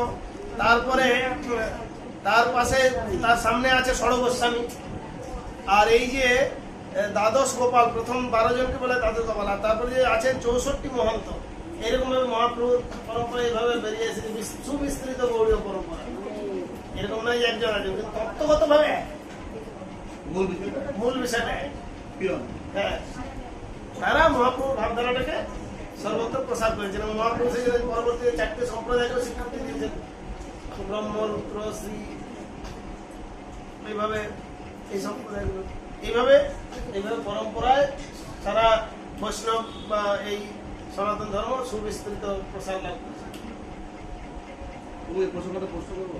হ্যাঁ বলছি যে আপনার আমাদের ইসকন যেটা ডিভিসি আছে, স্কুলের পরিচালক মন্ডল, হ্যাঁ তো আমি বলছি যে আমার যেমন পরম্পরাতে ভক্তিরনাথ ঠাকুর হ্যাঁ আরো দু একজন ফলো করে তারা দিয়েছিলেন, হ্যাঁ তো আমাদের স্কুলের একদিকে ডিভিসি আর একদিকে পরম্পরা। আমার কোশ্চেনটা হচ্ছে, ধরুন কোনো ভক্ত যদি গৃহী হয়, হ্যাঁ দীক্ষা নিয়ে ইসকন থেকে দীক্ষা নিয়ে তার গুরুদেবকে অপ্রকটের পর হ্যাঁ যদি সেই ব্যক্তি হ্যাঁ যদি সেই পর্যায়ে হয়, হ্যাঁ সে কি দীক্ষা দিতে পারে? ওই জন্য জিবিসি সেইটা স্ট্যান্ডার্ডটা যেহেতু প্রভুপাদ জিবিসিকে দায়িত্ব দিয়েছে, তারা হচ্ছে ম্যানেজমেন্ট পরিচালক। যেরকম ধরুন একজন মাস্টার ডিগ্রি করে পড়লো, তাহলে সে কি কলেজে প্রফেসরি করতে পারবে? বলতে পারবে না, পারবে না। তার জন্য ইউজিসি আছে, তারা রেকমেন্ড করবে ওকে প্রফেসর হিসাবে, তখন সে পড়াতে পারবে। ঠিক সেরকম আমাদের জিবিসিরও একটা গুরু পরিষেবা কমিটি আছে, তারা দেখবেন ইনি কোয়ালিফাইড, অন্য ভক্তরা তার হয়ে সুপারিশ করলো, তখন তারা বিবেচনা করে তাকে গুরু রূপে নির্বাচন অনুমোদন দেবে, তখন সে গুরু হিসাবে ভূমিকা পালন করতে পারবে। হ্যাঁ অনুমোদন, যেরকম একটা বোর্ডের অনুমোদন লাগে না, যে একজন স্কুলে মাস্টারি করবে মানে কি, সে কোয়ালিফাইড হলেও সবাই স্কুলে গিয়ে মাস্টারি করবে না। কোয়ালিফাইড আছে অনেকেই, কিন্তু সবাই গুরুর ভূমিকা পালন নাও করতে পারেন। কিন্তু যখন অথরিটি হিসাবে তাকে সুবিবেচনার সঙ্গে তাকে অনুমোদন করা হবে, তখন সে আমাদের বহুবার যখন এই যে ওনার গুরুদেবকে, হ্যাঁ উনি 1936 সালে অপকট হন, হ্যাঁ তো উনি চেয়েছিলেন যে একটা ওনার অবর্তমানে একটা এরকম দুধ হোক, হ্যাঁ মোটে হ্যাঁ যেটা হলো না, তখন উনি আন্তর্জাতিক কৃষ্ণ সঙ্গে তৈরি করলেন। আর তারপরে মানে আমরা যেমন স্কুলের সঙ্গে আছি, হ্যাঁ আমরা একটা গ্রুপের মধ্যে আছি, হ্যাঁ আর গৌরী পরম্পরা যেটা মূল যেটা, হ্যাঁ ওনারা যদি আমাদের এটা মানছে না, তাহলে ওনাদের যে গুরুদেবের নামে যে সব মঠ হয়েছে, হ্যাঁ তাহলে আমি বলছি তাহলে অ্যাকচুয়ালি ওখানে একটা বোর্ড থাকা উচিত। শুনুন, বোর্ড থাকুক আর না থাকুক, এখন একটা বিষয় হচ্ছে যে গুরুদেব যদি ডাইরেক্ট অনুমোদন করেন তাহলে পড়ে দেবেন। গুরুদেব বোর্ডটাকে সংগঠিত করে গেছেন, যেহেতু ইসকন ভাবলো সুবিস্তৃত এত ব্যাপক প্রচার হবে, তাহলে অনেক আছে, অনেক শিক্ষকের দরকার, অনেক গুরুদেবের দরকার। এখন ওরা চেয়েছিল যে মঠে একজনই আচার্য থাকবে, আর দ্বিতীয় দেবেন, ও চলে গেল মানে শেষ। ওইখানে আমি বলছি যে আপনারা এখন তো আছে পরম্পরা, এখন শুনুন, ভক্তি সিদ্ধান্ত সরেন চেয়েছিলেন এরকম জিনিস করতে, কিন্তু সেটা করে নেই, সবাই গুরু হতে চায়। সেই জন্য তারা এখন যে কঠোর ভাবে তার গুরুদেবকে অনুসরণ করছে, সে গুরু হতে পারে। গুরুদেব যদি ধরুন আমার গুরুদেব যদি আমাকে ডাইরেক্টলি অনুমোদন করেন, তাহলে আমি গুরু হতে পারি। নাহলে গুরুদেব যদি জানেন যে জিবিসি করা আছে, জিবিসির বোর্ড সিস্টেম করা আছে, তার অনুমোদন দিবে, ব্যাস। গুরুদেব ডাইরেক্ট অনুমোদন করতে পারেন, সেটা গুরুদেবের এক্সট্রিম পাওয়ার আছে। যেরকম ধরুন একটা জিনিস কি, একজন আসামি, তাকে জুরিডিকশন বিচার ব্যবস্থা সর্বোচ্চ সাজা দিল, কিন্তু রাষ্ট্রপতির একটা সর্বোত্তম পাওয়ার আছে, রাষ্ট্রপতি তাহলে সেটাকে খারিজ করে দিতে পারে। ঠিক আছে, ঠিক সেই রকম গুরুদেব তার যদি কোনো সুযোগ্য শিষ্যকে ডাইরেক্ট গুরু হওয়ার অধিকার দেন, তাহলে সে গুরু হতে পারবেন, সেটা একটা আলাদা। মহাপ্রভু যেরকম বলেছেন, যারে দেখো তারে কহ কৃষ্ণ উপদেশ, আমার আজ্ঞায় গুরু হয়ে যেতে হবে, কিন্তু আজ্ঞা বা অনুমোদন কারণ লাগবে, হয় গুরুদেবের ডাইরেক্ট, না গুরুদেব যাদেরকে রেকমেন্ড করে দিয়েছেন যে এরা যদি অনুমোদন করে তার গুরু হতে পারবে আমার পরবর্তী। যেরকম প্রভুপাদ বলে গেছেন, আমার অনুমোদিত জিবিসি বোর্ডের মধ্যে যে গুরু পরিষেবা কমিটি যারা অনুমোদন করবেন, যাকে যাকে সেই স্কুলে গুরু হবে, যদি স্কুলে একটা সিস্টেমে আছে। আর গুরুদেব ডাইরেক্ট করতে পারে, কিন্তু গুরুদেব যেহেতু সিস্টেমের মধ্যে তিনিও একজন সদস্য, তাই তিনি ওটা করছেন না। হ্যাঁ ঠিক আছে, কিন্তু গুরুদেব করতে পারেন। যেরকম ওদের মঠে একজনই আচার্য, বাস ওই গুরুদেব ঠিক করে যায় পরবর্তীতে কে আচার্য হয়, সেভাবে বোর্ড টোড নাই, ওই আলাদা আলাদা হয়ে গেছে। এখন তারপরেও যদি কঠোর ভাবে পরম্পরা মানে ভালো, ঠিক আছে। মূল মঠটা তো এখন আছে, মঠ থাকলে কি হবে, সেখান থেকে 50টা 50 তো মত নাই সব মত, না না গুরুকে বলে দেয় দেখো, তাহলে ওই কটা তো মানে ঠিক মানে ইয়ে নেই। ঠিক আছে, ধরুন এই গুরুদেবের শিষ্য, উনি তার শিষ্যকে বললেন, উনি তার শিষ্য একটা আচার্য হয়ে গেছেন সেই মঠে, অন্য প্রসঙ্গ। এখন বিষয়টা হচ্ছে বলছে সেই জন্য প্রভুপাদ এক জায়গায় বলবেন, আমাদের এই আলোচনায় প্রভুপাদ একজন বলছেন যে আমার গুরুদেব কি বলেছিলেন, আর পরবর্তীতে সেটা অনুসরণ না করায় অনেক মঠ মন্দির অসার হয়ে গেছে, তাদের কোনো গুরুত্ব নেই। হ্যাঁ, এই বিষয়টা হয়ে গেছে। সেই জন্য ব্যক্তিগতভাবে করলে সীমিত ক্ষমতা, সম্মিলিত হলে কলিযুগ হচ্ছে গোষ্ঠী আনন্দ, আর একক ভজন করলে হয়তো যদি কঠোর ভাবে ঠিক করে, তাহলে সে ভগবানের কৃপা লাভ করবে, কিন্তু ব্যাপকভাবে প্রসার ঘটাতে পারবে না। এটাই মাতাজিরা লজ্জা হবেন না, গুরু তত্ত্ব এক, জিজ্ঞেস করবেন। এটা একজন পড়ুন। গুরুতত্ত্ব এক। গুরু এক তত্ত্ব, কারণ শিষ্য পরম্পরায় তা নেমে আসে।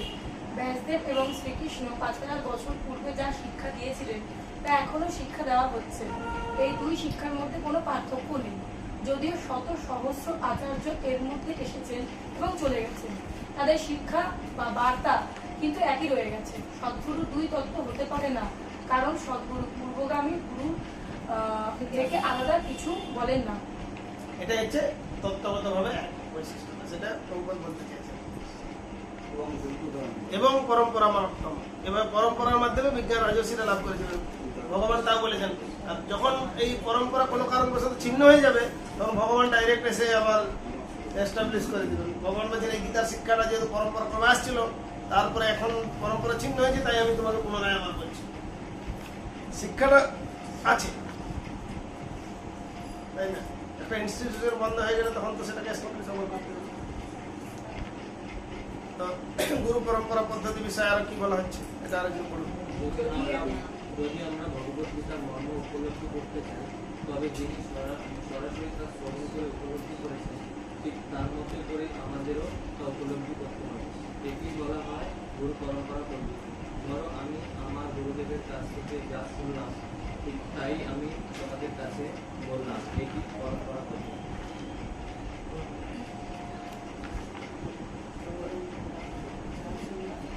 আমার গুরুদেব কি বলেছেন তা কখনোই তুমি চিন্তা বা ধারণা করতে পারবে না। এমনকি কোনো গ্রন্থ পড়েও তুমি সঠিকভাবে তা উপলব্ধি করতে পারবে না, যে পর্যন্ত না তুমি আমার কাছ থেকে বুঝে উঠছো এটাই পরম্পরা। পূর্ববর্তী উদ্ধতন আচার্য বা গুরুকে নিয়ে বা অবজ্ঞা করে তৎপূর্ববর্তী গুরুদেবের কাছে উপনীত হওয়া সম্ভব নয়। যেরকম এবার নিত্যানন্দ প্রভুর একজন শিষ্য, তার শিষ্য, সে নিজেকে নিত্যানন্দ বংশ বা নিত্যানন্দ শিষ্য বলে জাহির করত। তো এইটা যখন নিত্যানন্দ প্রভু পুত্র বীরভদ্র জানতে পারলেন, তখন বলছে ওকে আমি মানে শিষ্য থেকে যুদ্ধ করলাম, মানে ত্যায্য করলাম। কেন না, ও গুরুদেবকে নিয়ে মানে নিজের গুরুদেবের পরিচয় দিতে চায় না। যেহেতু নিত্যানন্দ, এখনো কিছু ব্যক্তি আছে যারা নিজেদেরকে নিত্যানন্দ বংশ বলে জাহির করে। আরে বংশ তো সবাই অ্যাকচুয়ালি আলটিমেটলি আমরা কি, আমাদের পূর্বপুরুষ যদি বিচার করা হয়, তাহলে আমরা সকলেই সেই ঋষি পরম্পরায় আছি। যেরকম প্রত্যেকের একটা গোত্র আছে না, এই গোত্রটা কি ওই প্রথম সৃষ্ট ওই ঋষি থেকে এই বংশটা এসেছে, বুঝতে পারছেন? লোকেরা এই প্রজাপতি বলতে সাধারণত পোকা প্রজাপতি বুঝে, এটা ভুল ধারণা। প্রজাপতি মানে যিনি প্রজা সৃষ্টি, আদি প্রজাপতি হচ্ছে ব্রহ্মা, তিনি প্রথম প্রজাপতিদের সৃষ্টি করেছেন। যেমন কারো শাণ্ডিল্য গোত্র, মানে ওই বংশের মূল আদি প্রজাপতি ছিলেন শাণ্ডিল্য। সেই প্রজাপতির আশীর্বাদ, বিবাহ আদি কার্যে তাদের আশীর্বাদ প্রার্থনা করা হয় যাতে প্রজা বংশ রক্ষা হয়। প্রজাপতি মানে এই পোকা প্রজাপতি না। ওই ক্ষেত্রে লোকেরা সেটা ভুলবশত বিয়ের কার্ডে আরে এই প্রজাপতির ছবি দেয়, কিন্তু আসলে প্রজাপতি বলতে ওই যে গোত্রের যে মূল প্রজাপতি, উনি হচ্ছেন প্রজাপতি, মানে প্রজা সৃষ্টিকারীর আদি পুরুষ।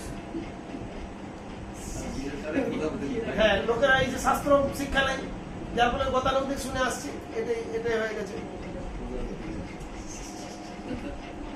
ঠিক সেরকম বলছেন যে গুরুদেব কি বলেছেন আমাকে, সেটা আমি উপলব্ধ জ্ঞান, সেটা ডাইরেক্ট শাস্ত্র পড়ে বুঝতে পারবো না। তাহলে তো মাস্টার বা কারো কিছু স্কুলে আরে কাউকে যেতে হতো না, সব বই পড়েই সব শিখে যেত। কিন্তু তারপরেও মাস্টারের কাছে যেতে হচ্ছে, তাই না? শিখতে গেলে উপলব্ধ জ্ঞানের দরকার আছে, শুধুমাত্র থিওরিটিক্যাল মুখস্থ করেই সব কিছু হবে না। বই পড়ে বিদ্যা অর্জন করবে, হ্যাঁ, শিক্ষা বা জ্ঞান হবে না। যেরকম আমরা এই যে কোর্স করছি, এটা আপনাদের বইটা দিয়ে দেওয়া হয়েছে, বই সব আছে, তারপরেও আমরা পারস্পরিক আলোচনা করছি কেন? যাতে করে সেই বিষয়টা সম্পর্কে একটা স্পষ্ট ধারণা অর্জন করা যায়। এটা হচ্ছে বিষয়। তো সেই জন্য গুরু পরম্পরা কেন দরকার, আরেকটা কথা বলছেন। আমরা লাভ দিয়ে সরাসরি শ্রীকৃষ্ণের কাছে পৌঁছতে পারি না, তা করতে চাওয়া আরেক ধরনের অর্থহীন ভাবনা। অবশ্যই গুরুদেবের মাধ্যমে শ্রীকৃষ্ণের কাছে পৌঁছাতে হবে, সেটাই পরম্পরা পদ্ধতি। শ্রীকৃষ্ণ এত সস্তা নয় যে তাকে কেউ সরাসরি লাভ করতে পারবে। অনেকেই বলে, কেন আমি গুরু গ্রহণ করবো, আমি সরাসরি কৃষ্ণের সান্নিধ্য লাভ করবো। কৃষ্ণই আমার গুরু, আমার আর কি দরকার? কৃষ্ণ সেটি কিছুতেই গ্রহণ করেন না।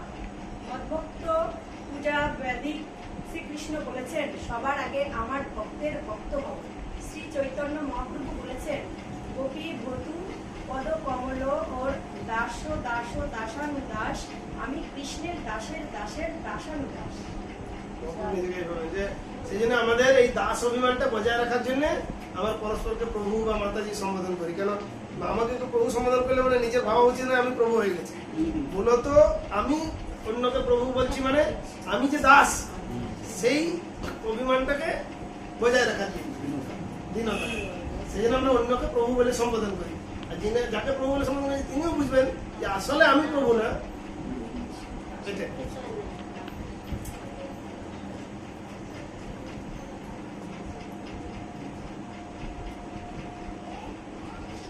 তো এই বিষয়টা আমরা আলোচনা করলাম। এখন গুরুতত্ত্ব পরম্পরা আলোচনা হলো। আমরা এখন প্রভুপাদ যে ইস্কনের প্রতিষ্ঠাতা আচার্য, যার কৃপায় আমরা এরকম একটা সংগঠনের মাধ্যমে এই ভগবত তত্ত্বজ্ঞান যুগোপযোগী ভাবে লাভ করতে পারছি। প্রভুপাদ ইস্কন প্রথমবারের মতো এই যুগের মানুষের জন্য এরকম একটা সারা বিশ্বে জুড়ে আন্তর্জাতিক সংগঠন তৈরি করলেন, যার মাধ্যমে সকলে কৃষ্ণ ভাবনামৃত অনুশীলন করার সুযোগ পাচ্ছে। তো প্রতিষ্ঠাতা আচার্য সম্পর্কে একটা ডেফিনেশন দেওয়া হয়েছে যে প্রতিষ্ঠা কথাটার একটা ডিকশনারিতে অর্থ আছে যে যখন কোনো সুসংগঠিত ভিত্তি বা মূল সূত্র শিক্ষা দেওয়া চিরস্থায়ী অস্থির প্রথমবারের মতো কোনো সংগঠন সংস্থা যিনি তৈরি করেছেন তাকে প্রতিষ্ঠা বলা হবে। আর তিনি নিজে আচরণ করে শিক্ষা দিয়েছেন তাই তিনি আচার্য। সেই হিসাবে প্রভুপাদকে প্রতিষ্ঠাতা আচার্য বলা হয়। ইস্কনের প্রত্যেক ভক্তের সাথে প্রভুপাদের এক অনন্য সম্পর্ক বিদ্যমান। আন্তর্জাতিক কৃষ্ণ ভাবনামৃত সংঘ অর্থাৎ ইস্কন এর প্রতিষ্ঠাতা আচার্য আমাদের সংঘের সর্বশ্রেষ্ঠ শিক্ষাগুরু চূড়ান্ত কর্তৃপক্ষ রূপে ইস্কনের প্রত্যেক ভক্তের সাথে ছিল প্রভুপাদের এক অনন্য সম্পর্ক বিদ্যমান। অর্থাৎ ইস্কনে সর্বোচ্চ সিদ্ধান্ত মানে প্রভুপাদের শিক্ষার উপরে, আর কিছু নেই।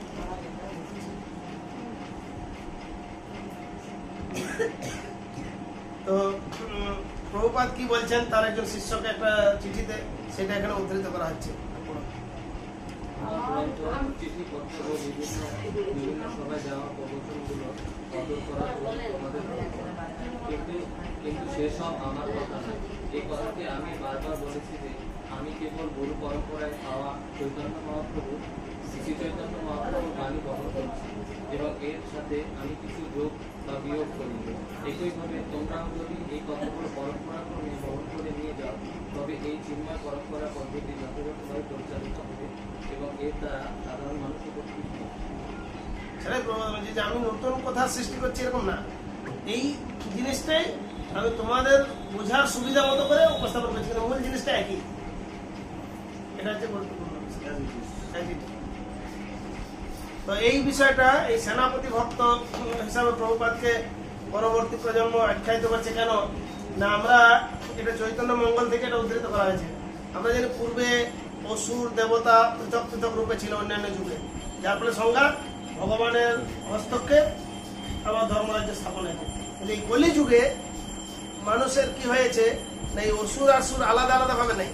যেরকম দাপর যুগে একই পরিবারে এসে গেছিল, পাণ্ডবরা কৌরবরা, পাণ্ডবরা সব দেবতার অংশে এসেছিল আর কৌরবেরা অসুরের অংশে। তার ফলে পাণ্ডব কৌরব যুদ্ধ, আর পাণ্ডবরা যেহেতু ভগবানের শরণাপন্ন ছিলেন তাই কুরুক্ষেত্রের যুদ্ধে পাণ্ডবরা জয়লাভ করে ধর্মরাজ্য। কিন্তু এই কলি যুগে মানুষ প্রত্যেক মানুষের মধ্যে সূক্ষ্ম রূপে গুণ রূপে প্রবেশ করে গেছে এই অসুর আর দেবতারা। অর্থাৎ আমাদের দেখবেন প্রত্যেক মানুষের মধ্যে ভালো গুণ এবং খারাপ গুণ আছে। কখনো দেবতার মতো খুব সুন্দর গুণের প্রভাব দেখা যায়, কোনো অসুরের মতো আচরণ করে, একটু ব্যতিক্রম হয়ে গেল। একই মানুষ হয় কিনা এই বাড়িতে দেখবেন একই ব্যক্তি খুব ভালো ব্যবহার করছে, একটু ব্যতিক্রম হলে রেগে একদম আগুন। কেন হচ্ছে তার মানে আমাদের ওই স্বভাবটা তখন কাজ করছে। কখনো অসুরের মতো স্বভাবটা কাজ করছে, কখনো দেবতার মতো কাজ করছে। এখন আমরা সঙ্গের প্রভাবে কোন স্বভাবটাকে বিকশিত করব সেইটা নির্ভর করছে। এই যে মানুষগুলো মদ মাংস নেশা করে অসুরের মতো স্বভাব বিকশিত করার ফলে জগতে এত বিশৃঙ্খলা হচ্ছে। শাসনকর্তা যদি তাদেরকে ঠিক মতো শাসন না করে, দমন না করে, তাহলে ওরা জগতে আরো বাড়তে থাকবে। আবার কিছু মানুষ সদাচার পরায়ণ হয়ে আদর্শ জীবনযাপন করে তারা মানুষের সাহায্য উপকার করার জন্য দেবতার মতো আচরণ করছে। এখন এই যুগে ভগবান কাকে মারবে? অসুর দেবতা তো একই মধ্যে হয়ে গেছে। তাই জন্য মহাপ্রভু যখন আসলেন, মহাপ্রভু ভক্ত রূপে আসলেন। ভগবান হলেও তিনি ভগবান রূপে আসেননি। সেই চৈতন্য মহাপ্রভু তিনি ভবিষ্যৎবাণী করেছিলেন এই কথা সেটা চৈতন্য মঙ্গল গ্রন্থে উল্লেখ আছে। সেই শ্লোকটা এখানে উল্লেখ আছে, বলছে এবে নাম সংকীর্তন তীক্ষ্ণ খড়গ লইয়া অন্তর অসুর জীবের কাটিল ফেলিয়া, যদি পাপী ছাড়ি ধর্ম দূর দেশে যায়, মোর সেনাপতি ভক্ত যাইবে কোথায়। মানে বলছেন এই যুগে মানুষের যদি ভগবানের নাম কলিকালে নাম রূপে কৃষ্ণ অবতার, তাহলে ভগবানের নামেই ভগবানের অবতার। তো এই নাম যদি কানের মধ্যে দিয়ে হৃদয়ে প্রবেশ করে, তাহলে হৃদয়ের অসুর স্বভাবটা নষ্ট হবে। বলছে এই নাম সংকীর্তন রূপ তীক্ষ্ণ অস্ত্র নিয়ে এই অন্তরে যে অসুর স্বভাব আছে সেটা কেটে ফেলবো। মহাপ্রভু বলছে কিছু লোক এই নাম কানে ঢোকাবে না, মানে শুনবে না, নাম সংকীর্তনে অংশগ্রহণ করবে না বা বাধা দিবে, তারা পালিয়ে যাবে। ওই যে তাদের কি হবে না, তারা যদি দূর দেশে পালিয়ে যায়, আমার সেনাপতি ভক্ত যাবে তাদের কাছে এই নাম শোনানোর জন্য। সেই জন্য মহাপ্রভু এরকম রাস্তায় ঘাটে সর্বত্র সংকীর্তনের এই নগর সংকীর্তন আদির সূচনা করলেন। কেন?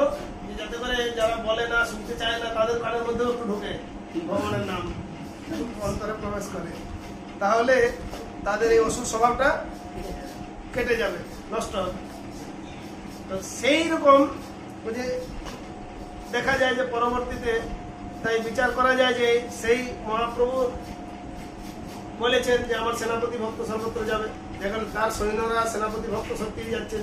প্রভুপাদ সেই রকম একজন সেনাপতি ভক্ত, যিনি সারা জগৎকে নেতৃত্ব দিয়ে এই নাম সংকীর্তনটাকে সারা বিশ্বের মানুষের কাছে গিয়ে পৌঁছে দিলেন, তাই না? আজ সারা পৃথিবীর মানুষরা মায়াপুর এরকম একটা স্থান তৈরি হলো, মহাপ্রভুর স্থান, যে সারা পৃথিবীতে এরকম জায়গা কোথাও পাবেন না যেখানে এতগুলো দেশের লোক এক জায়গায় আছে। সারা পৃথিবীর কোথাও নাই,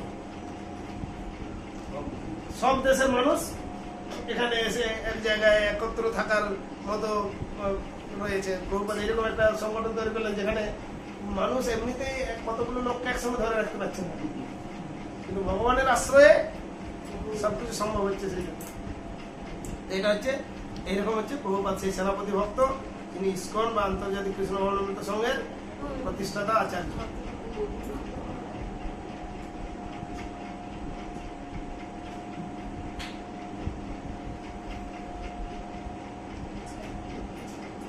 তো এই বিষয়ে ইসকন গুরুবর্গ, তো প্রভুপাদ তাৎপর্যে কি বলছেন এটা একজন পুরো এমনভাবে আমাদের জীবনযাপন করা উচিত যাতে আমাদের মন এবং বুদ্ধি সর্বদা সুস্থ ও সবল থাকে, যার ফলে আমরা সমস্যা কবলিত জীবন ও জীবনের প্রকৃত লক্ষ্যের মধ্যে পার্থক্য উপময় নিরূপণ করতে পারি। চিন্তাশীল ব্যক্তি অবশ্যই এইভাবে আচরণ করবেন, ভালো মন্দের পার্থক্য সম্বন্ধে অবগত হবেন এবং তার ফলে জীবনের চরম লক্ষ্য অর্জন করবেন। এইখানে দেখুন একটা 21 পৃষ্ঠায় একটা বক্স আছে, তার উপরে একটা প্রশ্ন লেখা আছে। এর পরিপ্রেক্ষিতে আপনাদের কাছে আমি জিজ্ঞাসা করবো যে কি শিল প্রভুপাদ কিভাবে ইসকন প্রতিষ্ঠাতা আচার্য রূপে ভূমিকা রেখেছেন। শিল প্রভুপাদ কিভাবে ইসকনের প্রতিষ্ঠাতা আচার্য রূপে ভূমিকা রেখেছেন তা উল্লেখ করুন। তো দু একটা পয়েন্ট আমি সবার কাছ থেকে জানতে পাই যে ইসকনের প্রতিষ্ঠাতা আচার্য রূপে প্রভুপাদের ভূমিকা সম্পর্কে আপনারা কি জানেন, একটা পয়েন্ট দু একদিন করতে পারেন।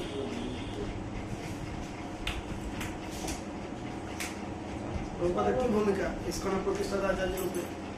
সর্বপ্রথম উনি বিদেশে অনেক পাশ্চাত্য দেশে গিয়ে বাঙালি ছাড়াও মঙ্গোলিয়ান যারা তাদেরকে আনার চেষ্টা করেছিলেন।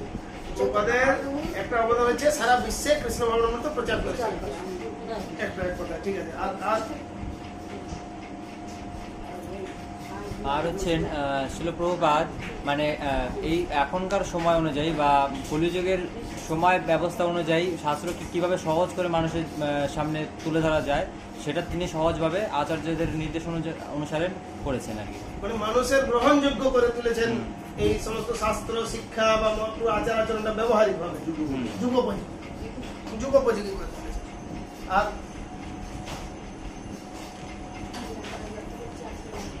আর প্রথমবারের মতো এরকম একটা আন্তর্জাতিক সংগঠন হরেকৃষ্ণ আন্দোলন বিশ্বজুড়ে তৈরি করেছেন।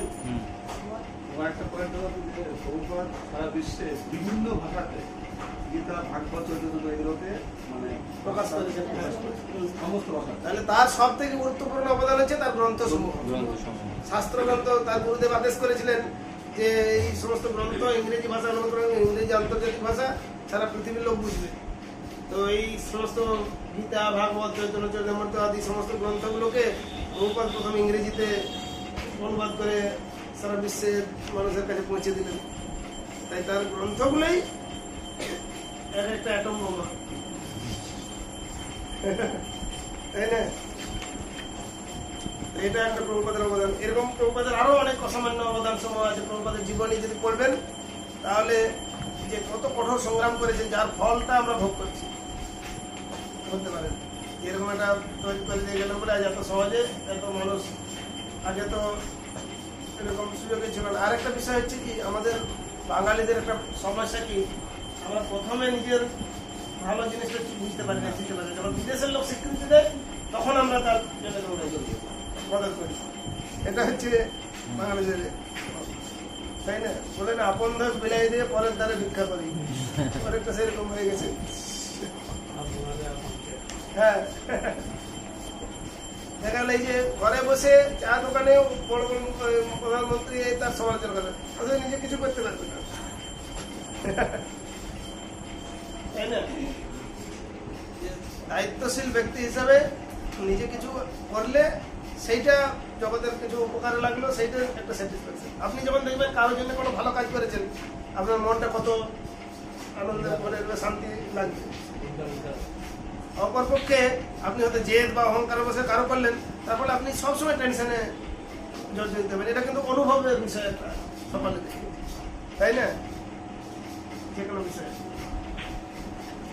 এই যে ইসকনের মানে শিষ্য কিরকম একটা সিস্টেম, মানে প্রভুপাদ তিনি জিবিসি গঠন করেছেন। জিবিসি বোর্ড যাতে করে পরিচালনা করে, যাতে করে কি হয় না, যেরকম এই জগন্নাথের যেরকম বিগ্রহ যখন প্রতিষ্ঠা মন্দির করেন, ইন্দ্রদম্ন মহারাজকে জগন্নাথ আশীর্বাদ করতে বর দিতে চেয়েছিলেন, বলছেন আমার যেন সন্তান সন্ততি না হয়।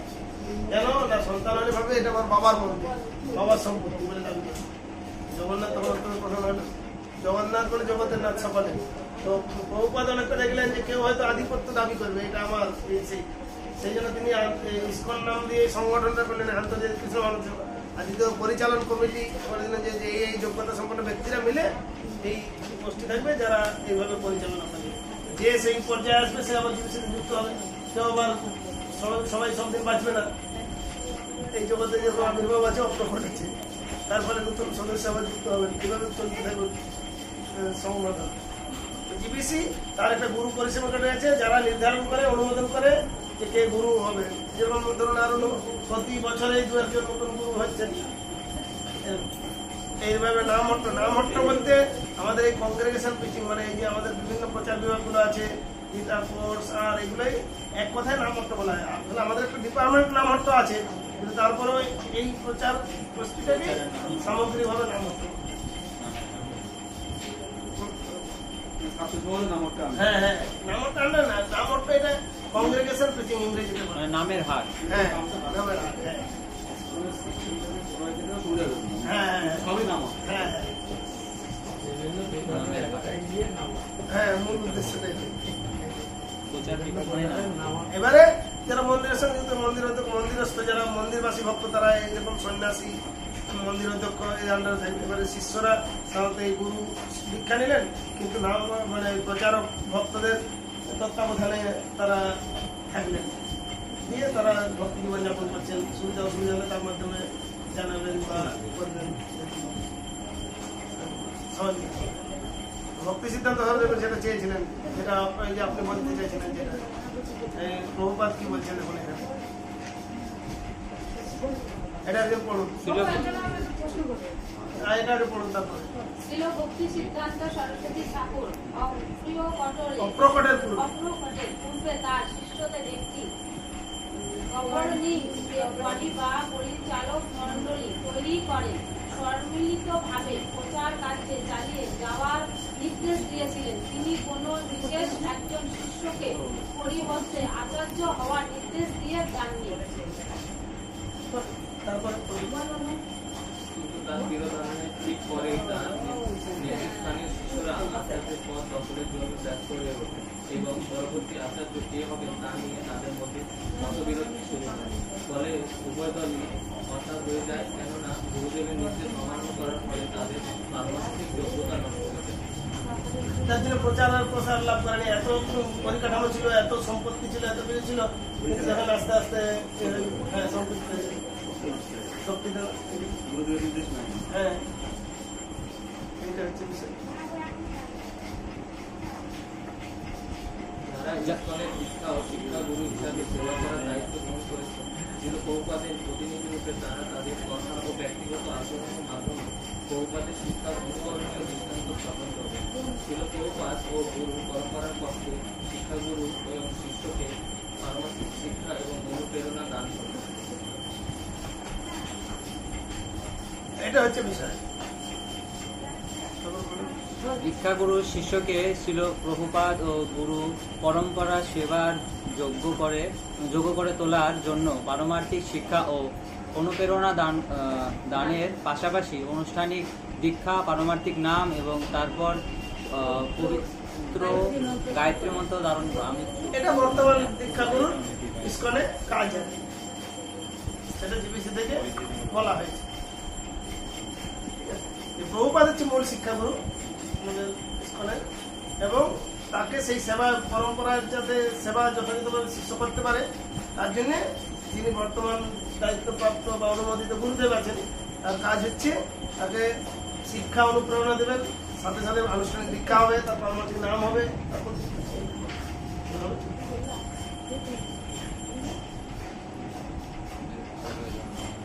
কিন্তু যদি কেউ না মানে, মান্যতা দেয় জিবিসিকে, প্রভুপাদ বলছে তাহলে আমাকে মান্যতা না দেবে, আমি বলেছি জিবিসিকে তোমরা মেনে চলবে। কেউ কেউ বলেন আমি এই কমিটিকে, ম্যানেজমেন্টকে মানি না, আমি শুধু ওনাকে মানি। হ্যাঁ হ্যাঁ এরকম। সেই ক্ষেত্রে প্রভুপাদের কথাটা কি, এটা পড়বেন। যখন তারা বলে যে তারা ইসকন অথবা জিবিসিকে পছন্দ করে না, তার মানে তারা আসলে বলতে চায় যে তারা আমার নির্দেশ মানতেই পছন্দ করে না। তার মানে তারা আমার আদেশ মানতে পছন্দ করে না। তার মানে আমার আদেশের প্রতি তাদের কোনো আস্থা নেই। তার মানে আমার প্রতি তাদের কোনো আস্থা নেই, তা খুব অপরাধ। তবু তারা যখন বলে যে আমার প্রতি তাদের আস্থা আছে, সেটা ভণ্ডামি ছাড়া আর কিছু হতে পারে না। আমি কাউকে মানি না, শুধু প্রভুপাদকে মানি। কি হলো, আমি তো ওটা বলছি মানছি, তোমার তাহলে মানছে না, তার মানে আমাদের পরোক্ষভাবে মানছে না, সেটা প্রভুপাদ বলতে চাইছি।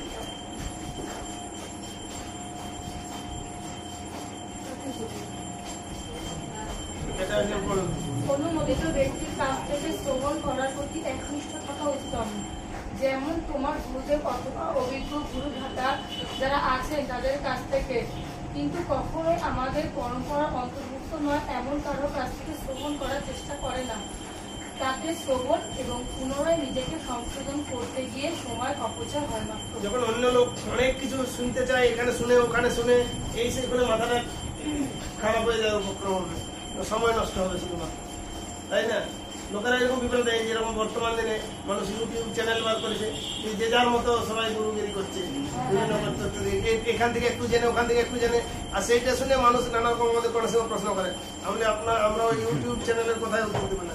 আমরা যেটুকু গুরুদেবের কাছ থেকে শুনেছি, অনুমোদিত শাস্ত্র আছে, যেটা মহাপুরুষ পরম্পরা, সেই প্রাসঙ্গিক কথাগুলো, এই সমস্ত কে কি ব্যক্তি বলে দিয়েছে, ওই কথার কোনো দাম নেই।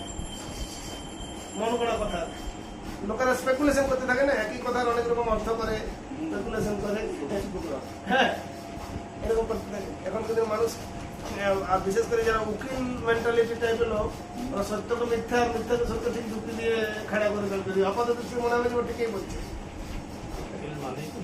হ্যাঁ তাই না? আর কলিযুগের প্রভাব তো, মানুষ বেশি গন্ডগোল ঝগড়ায় লিপ্ত, তাই উকিলের কাছে যাবে, আর বেশিরভাগ মানুষ অখাদ্য কুখাদ্য খায়, রোগগ্রস্ত ডাক্তারের কাছে যাবে। এই কলিযুগে ডাক্তার আর উকিলের দামটা বেশি।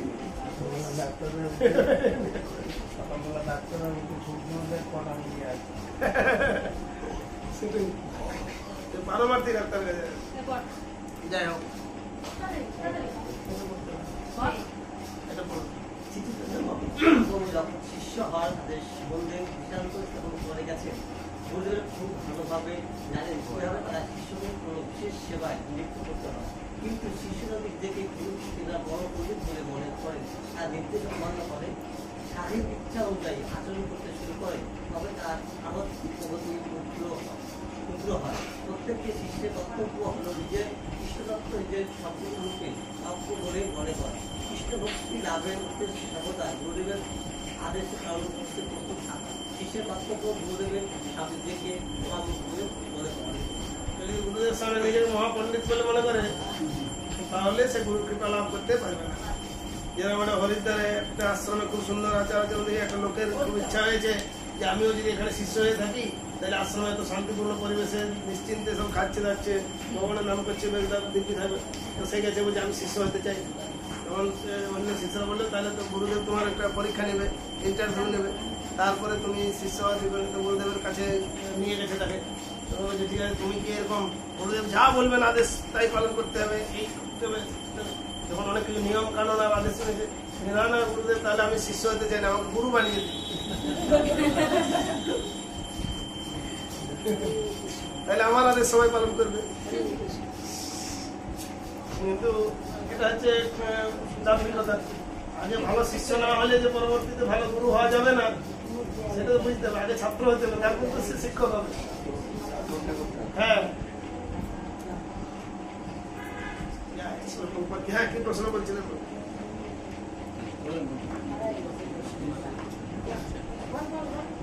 ছেলেরা তো সন্ন্যাস নিতে পারে, হ্যাঁ তো সেখানে ইসকন মন্দিরে ছেলেদের থাকার ব্যবস্থা আছে, কিন্তু মেয়েরা কি সন্ন্যাস নিতে পারে?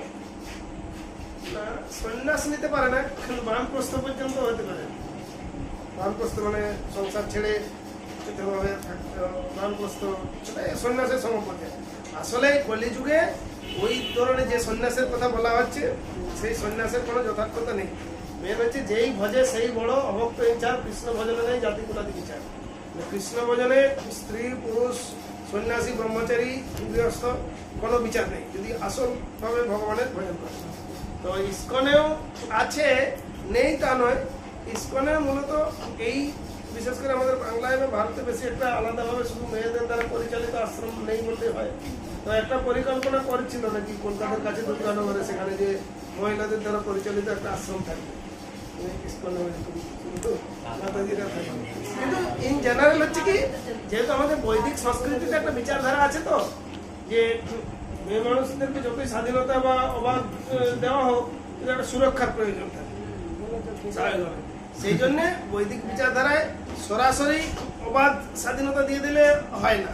যদিও আমরা বর্তমান আধুনিক প্রযুক্তি বলছি কেন সবার সমান অধিকার, মানে যে যা খুশি চলবে, কিন্তু সমান বললেও কার্যক্ষেত্রে হয়তো ভূমিকা সমান করে বেশিও থাকতে পারে, অধিক মর্যাদা থাকতে পারে।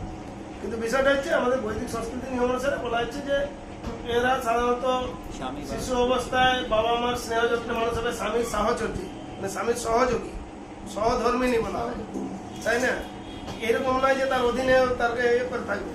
আর বার্ধক্যে পুত্রের সেবা যত্ন, পুত্রের অধীন মানে কি, সে সুরক্ষিত রাখবে, তার সেবা যত্নের মধ্যে রাখবে।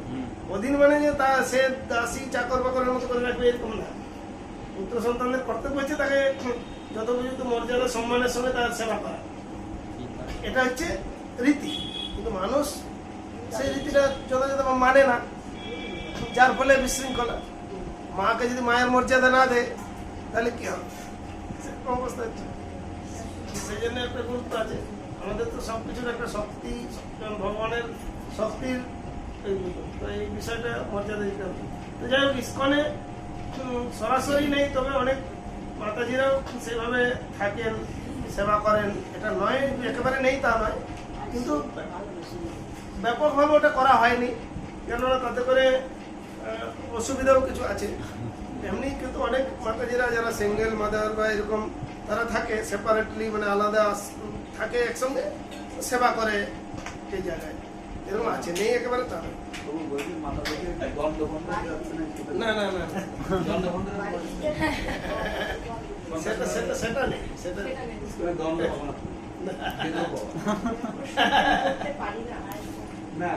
আমার মনে যদি দ্বিধা থাকে বা কোনো রকম প্রশ্ন থাকে, না না স্বাভাবিক, ওটা অবশ্যই আমাকে বিভিন্ন জন বিভিন্ন রকম প্রশ্ন করছে। আচ্ছা ছেলেরা সন্ন্যাস নিতে পারে, মেয়েরা পারে না, আমি যদি প্রশ্ন উত্তর না জানি তখন কি আনসার করবো?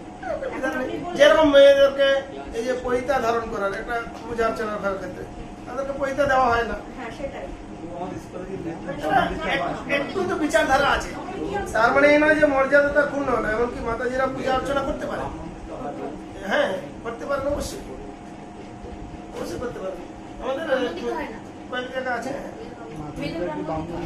হ্যাঁ ব্রাহ্মণ দীক্ষা হয়, কিন্তু পৈতা দিয়ে হয় না। হ্যাঁ একটা উপবিত, ওটা হচ্ছে উপবিত, যাকে যাজ্ঞিক যজ্ঞ আদি ক্রিয়ার জন্য, যাজ্ঞিক মন্ত্র উচ্চারণ করার জন্য, সেটা একটা ব্রহ্মসূত্র আর কি। সূত্র, এটার একটা গুরুত্ব আছে। হ্যাঁ হ্যাঁ, চিহ্ন।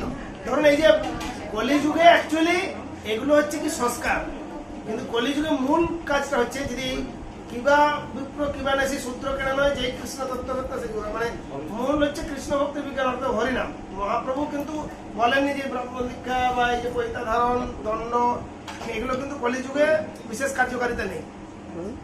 মূল কার্যকারিতা হচ্ছে হরিনাম। সেই মহাপ্রভু বলছে